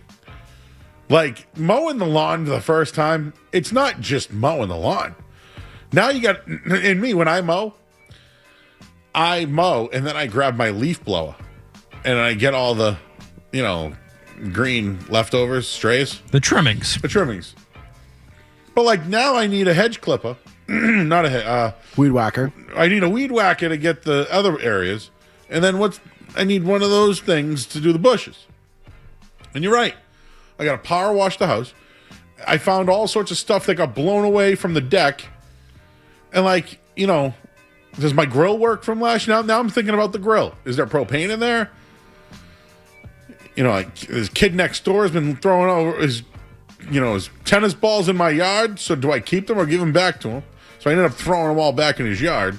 How's the color of your grass? It's not good green. But anyways, I woke up and I said I'm going to get this done today, and it turned into now it's like a project. Now I'm going to get a weed whacker, right? I'm going to do all those little spots, and then I'm going to get a hedge trimmer. What? And then I'm going to get a plastic bag to put all the pillows in that I left out over all winter that are nasty that probably need to be thrown away now. And then like the table that's out back, I think the snow got on it and kind of dented it a little bit.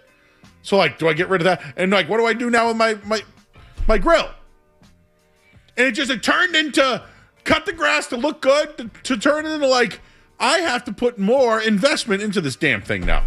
And I like this. Joe, I want to work smarter, not harder. It's like that famous quote, like the more you learn, the more you realize you actually don't know. So like now I'm like, I got to get a light bulb for the outside. I know that gutter piece that fell off. I got to put that back on. And like, should I just throw the couch away that I got? Like, what? I got to figure all this out and I don't want to do it. Anyways. So you like mowing lawns? So I used to have a little lawn mowing company with my friend Connor. Wait, you were a landscaper? Well, in high school, you're trying to make a quick buck. Okay. All right, pitch us, Joe. You just rang the doorbell. You're coming to the front door. What's your sales pitch? Hello, miss. I'm here with my friend Connor. We are the Lawn Boys. Keep going. Your grass looks a little long today. We're just down from the neighborhood. We'll do an average job for an average price. Would you like an average job for an average price? Can't promise those lines will be straight, but Oh, you're really selling me here, kid. I'm only asking for $20. You want this pen? I would have paid someone $50 to do my yard today. I would have come over and done it for $50. How far do you live away from me? Well, I live out in Kowloon country. Oh, yeah, it's pretty far. Yeah. But yeah, like, can I tell you I don't like solicitors at my door? Yeah. Out on solicitors. Don't get me started, Joe. Door to door is... But like, you know what you got to do is you got to find somebody in the area, the neighborhood, like who's outside washing his car, and just be like, "Hey, dude, do you think you know anybody that might need a lawn mow? Hey, call Mrs. What's her name over there? She's she might need a hand." You're saying you need a neighbor like Hardy, is what you're saying. A guy who's So, dude, I got a guy next door to me named Andy. He might be listening. Shout out, Andy. And when I'm not home, like I work nights, right? So when I'm not home, he snow blows the area of the driveway, and the next day I leave him a bottle of booze. Love that. That's a good neighbor right there. And it's a great deal, right? Because he does not do it, and I always leave him a bottle of booze. So it's like, tell me that ain't the best partnership going. I'm not home. I can't do it. You snow blow it. I'll leave you a bottle of booze. And like, we don't communicate at all outside of it's like when you have like a little pet and you leave the food out for it, it will come and it will always come back, It's the best relationship I have in my life right now. Skaz, I never actually went door to door, just word of mouth, because I did such a great job. Can I give you an advice with a sales pitch? Whenever you want to start like a pitch, always ask a question first. You guys are trying to say I was a good sales. The last thing I would want to do is be in sales. Yeah, but you know what the thing is, though, is that you can't act. You know what I'm saying? Yeah. You can write a script, though. No, you could be like, hey, listen, I don't really know what the costs are, but, like, let me just go get my boss and, like, he'll figure it out. And then you'll go get the boss and he'll figure it out, right? So you did everything you could to keep them there so you could get your boss to work it out. Wouldn't you do that? Because you wouldn't want to lose the sale, right? So you would be honest and be like, dude, I don't know. Let me go get my boss. Right? No, I don't like trying to sell things to people. Just me. You're not a sales guy. Just not a sales guy. I actually was in sales for like 2 days and I quit. And he asked why, and I was like, "Hey, it's just really not for me." It's not. It was in gym membership sales out in California. Well, that's tough. And it was just like, you go up to people, and so basically, but the equivalent of you going up to someone saying if they want a gym membership kind of feels like how I took it is like they're insulted if I'm asking them that.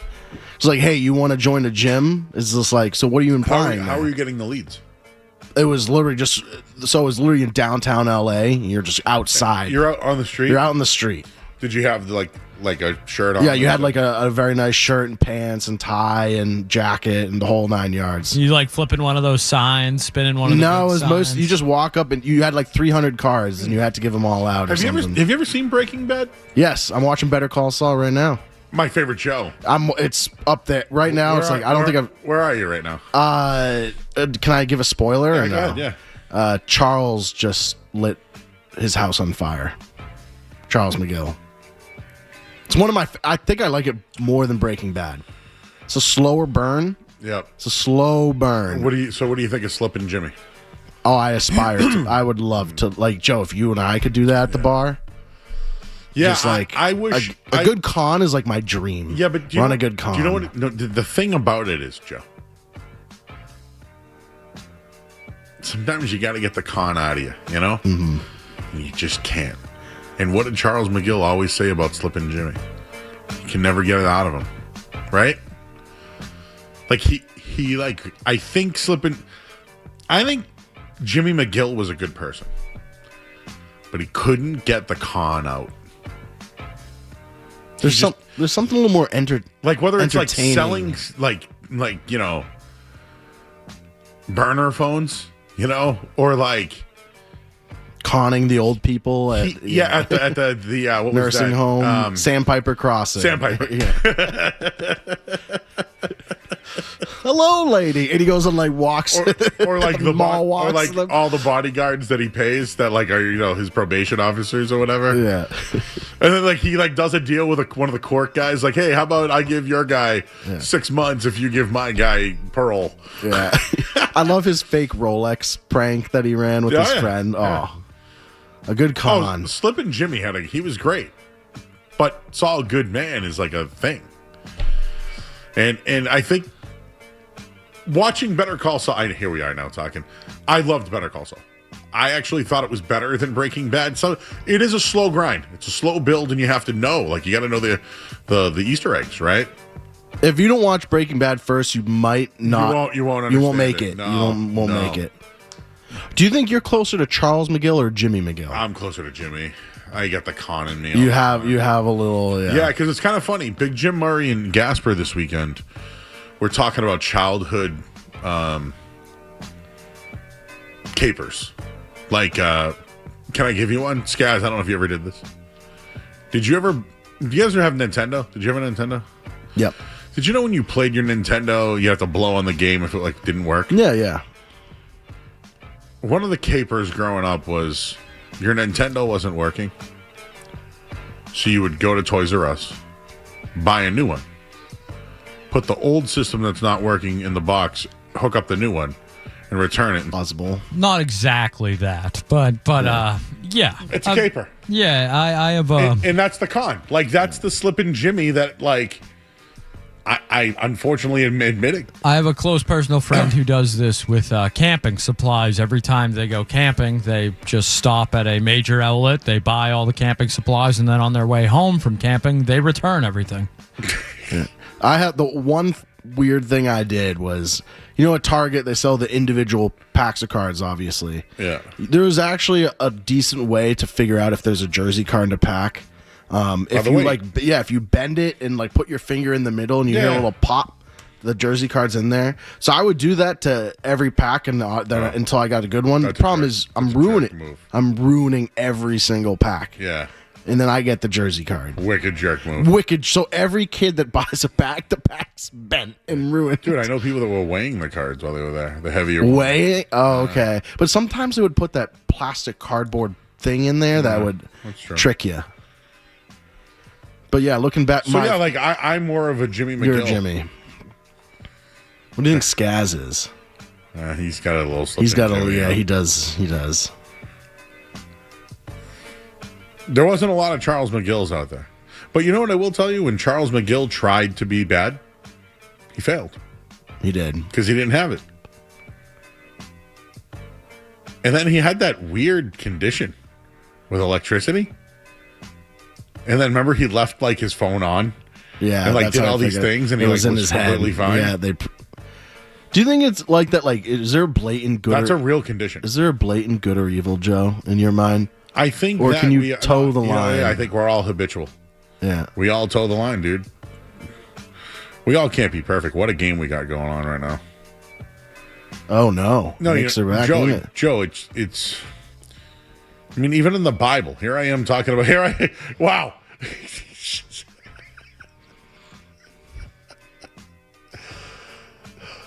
This is how I know I'm getting older, and Riley thinks I'm monk. This is what happened. I just went back to the Bible. Adam and Eve, right? Don't eat that damn apple. What happened? In the First Testament, you know, they ate the damn apple. It was original sin. I'm not trying to go all God on you. It's just that we all have it, and it sucks. I don't want it. I don't want that, but I have it. For those that haven't watched, you have no clue what I'm talking about. But who's to say what's good or bad? In the end, was Saul Goodman in the good or the bad? The bad. But he was a good person. I mean, he helped. He was a good person. Yeah. He was a good person who found himself doing bad things. Yes. Why? I have some things like that in my life sometimes. Like you're a good soul, but you found I really yourself, mean well. I'll give the best advice in the world, but geez, could I ever help myself? Now we're supposed to do 10 minutes, guys.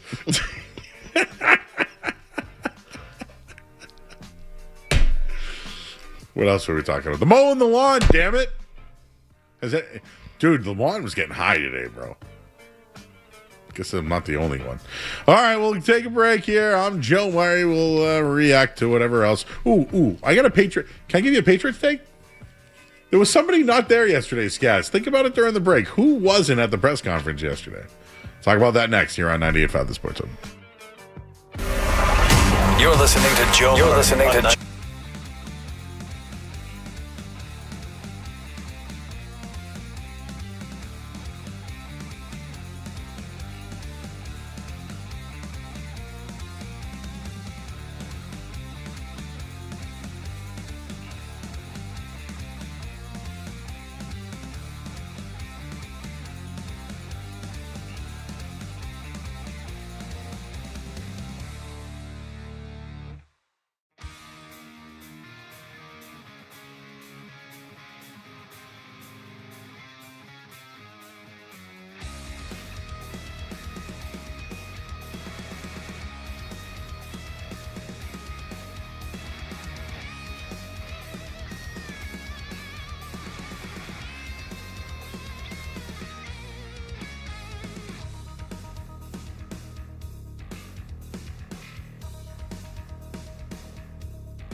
My shirt looks awesome. Joe, what's your favorite? I like turtles. Lobsters. Oh, on a shirt or just do you like any flamingos? Oh, a flamingo. Okay, do you have flamingo? I have flamingo shorts. I have a flamingo shirt. Swimwear flamingo shorts. That's pretty good. Who would have thought you and I would be talking about this? It's pretty hip. By the way, when's the Tiki Bar open? It's supposed to be this weekend. We'll see if my dad gets to it.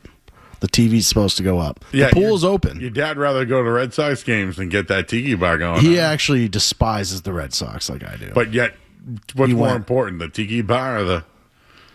Anyways. We're trying to get it up. Trying to get it up. You'll be invited. You and Skaz will be invited. All right, Red Sox won. 8-1. We're all good with that. Brian Bayo's going to start tomorrow. He's the vampire. Can they win the series, Skaz? Will they win the series, Skaz? Brian Bayo on the mound. And they have the New York Yankees on deck. No.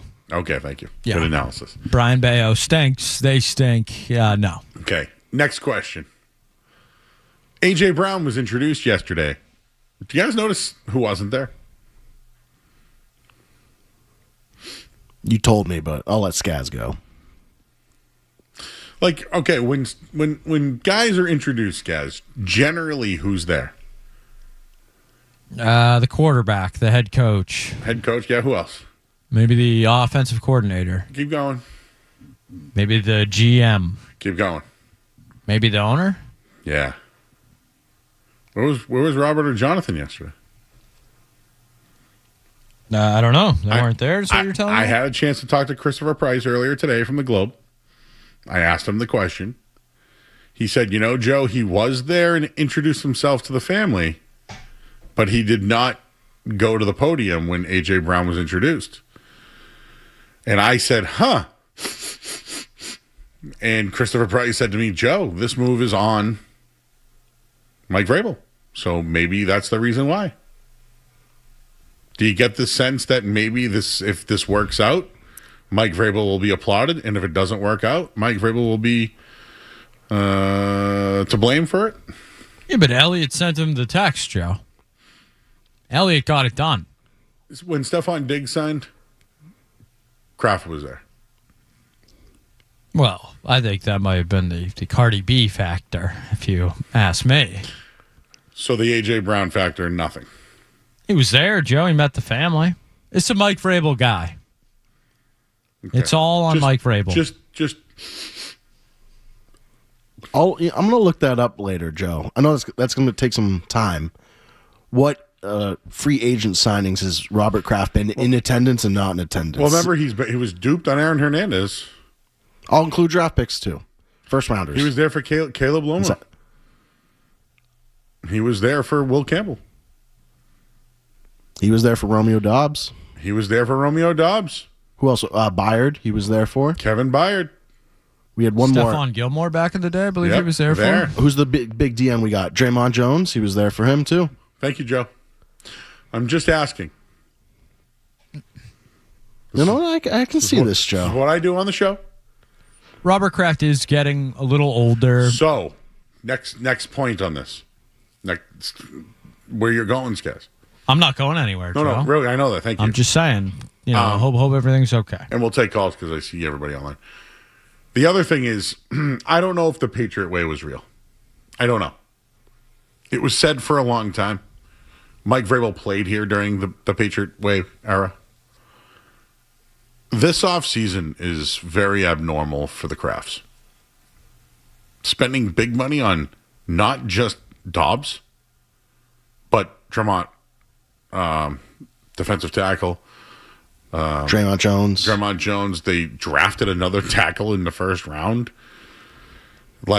They're about to spend money.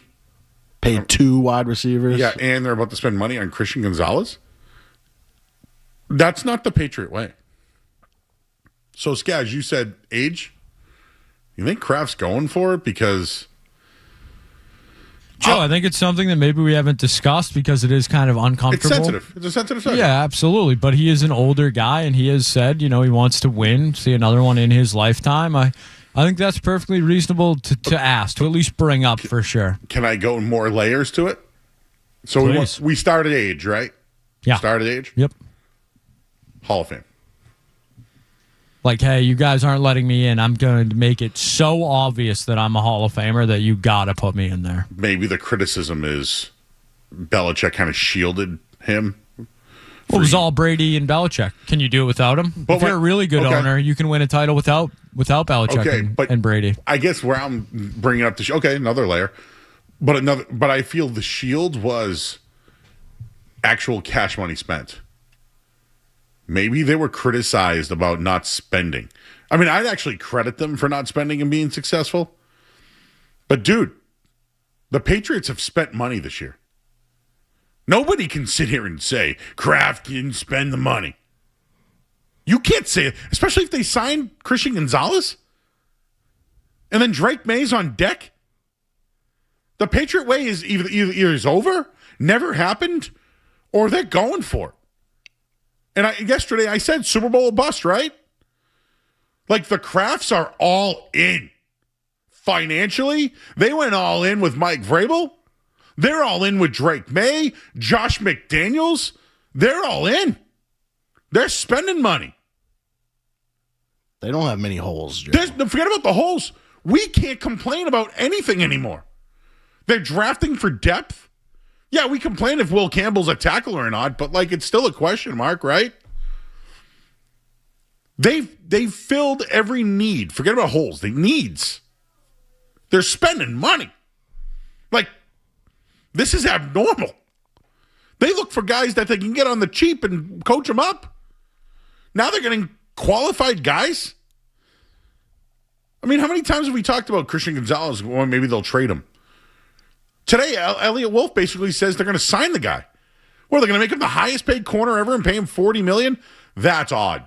So going back to the layers of the Robert Kraft age and why wasn't he there and all that, they're going for it. And they're leaning into Mike Vrabel to be the guy to do it. After 1 year, they believed in him. They backed him during a tough time. They're letting him bring in all his guys. Byard, A.J. Brown, right? They got Harold Landry before. Somehow Milton Williams wants to, he called out of one deal and comes here. It's a different era, bro. And Robert Kraft is spending. All right. We got 4 minutes. Rich in Boston, Rich. Joe Murray. Bale's good tomorrow afternoon. It's going to be a tough one for the Red Sox. Bale, no opener. It's going to be a tough one. Yeah, he's the fan. Danhausen. In San Antonio. We don't know. So I'm going Kowloon on Sunday, Will Campbell, and Tim Thomas. Do you there? Because I'm not coaching baseball that day, and that third base coach tonight reminds me of my 18-plus and 28-plus coach. He has to double as a manager and third base coach while I'm a bench coach, occasional manager, scorekeeper. Okay, so thank you. Double duty. Johnny in Boston. Johnny boy. Johnny boy. What's going on? What's up with you? Nothing much. I'm feeling how you're feeling. Yeah? Yeah. No. So I had you on my phone, and I just, my Bluetooth shut off, and then my phone is on after 45 minutes of spending time on hold. And I feel like I'm talking to a friend, but I never spoke to you before. Where are you from? Halifax. Oh, yeah, I never met you. I'm from Boston. I have to say Boston. Because where in Boston? I'm in Halifax right now. Where in Boston did you grow up? Brighton. Okay. What part? Oak Square or Fidelis Way, or where were we looking? Four Corners. Four Corners. My question to you is this game tonight with the Spurs and the fucking Knicks. W up. You can't swear. W up. Did we get it? Thank you. Skaz, did you hear what he said? Joe, one time I swore. Like really swore. The others was the others have always been somewhat like not the whole word. But one day it was a morning show. I was talking about the quarterbacks that were in the draft. And I went, and there's like, how like you hang out with your buddies and like, yeah, Skaz was there and Joe was there and Bleepin' Riley was there. Like you just say it. He just did it. He goes, yeah, I was just talking about basketball, and the Bleepin' Spurs. He did it. He did what I do. And he even said it's like talking to a friend. Stream one though. It's the Knicks, Let's see what Sarko's got. Sarko! Hey, what's up, brother? How you doing? Hey, listen, by the way, congrats, Joe, with the whole Nesson Joe. I haven't heard it yet, obviously, because, I'm not paying for the damn thing. I feel bad because I can't hear you from, those 2 hours, but it's all good. Yeah, you can see, we post them all to YouTube, so you can just go to YouTube. On what? YouTube. Okay. All right, cool. So I'll check it out. Listen, so last week, real quick, right? I know I don't have much time, but I seen that coming with Stretch. Oh, my God, I seen that coming with Stretch. All the way through, I was like, that's going to happen. I know he's going to say it, and it happened. So anyway. Wait, have you followed the swear in back-to-back weeks? Well, the thing is you asked him the song, and you knew the lyrics. So that's the lyrics of the song. So it's back in the day. It was an old-school song, Naughty by Nature, way back in the day. You know what I'm saying? So he was naming what it is. I actually been to Long Island, the only part I like that of New York. I'm not in New York. Hey, Stretch can hang out with me anytime. But the thing is with Manny O'Connor, can I tell you real quick? Yeah. I met him at the Malden Baseball League Awards, all right, when my brother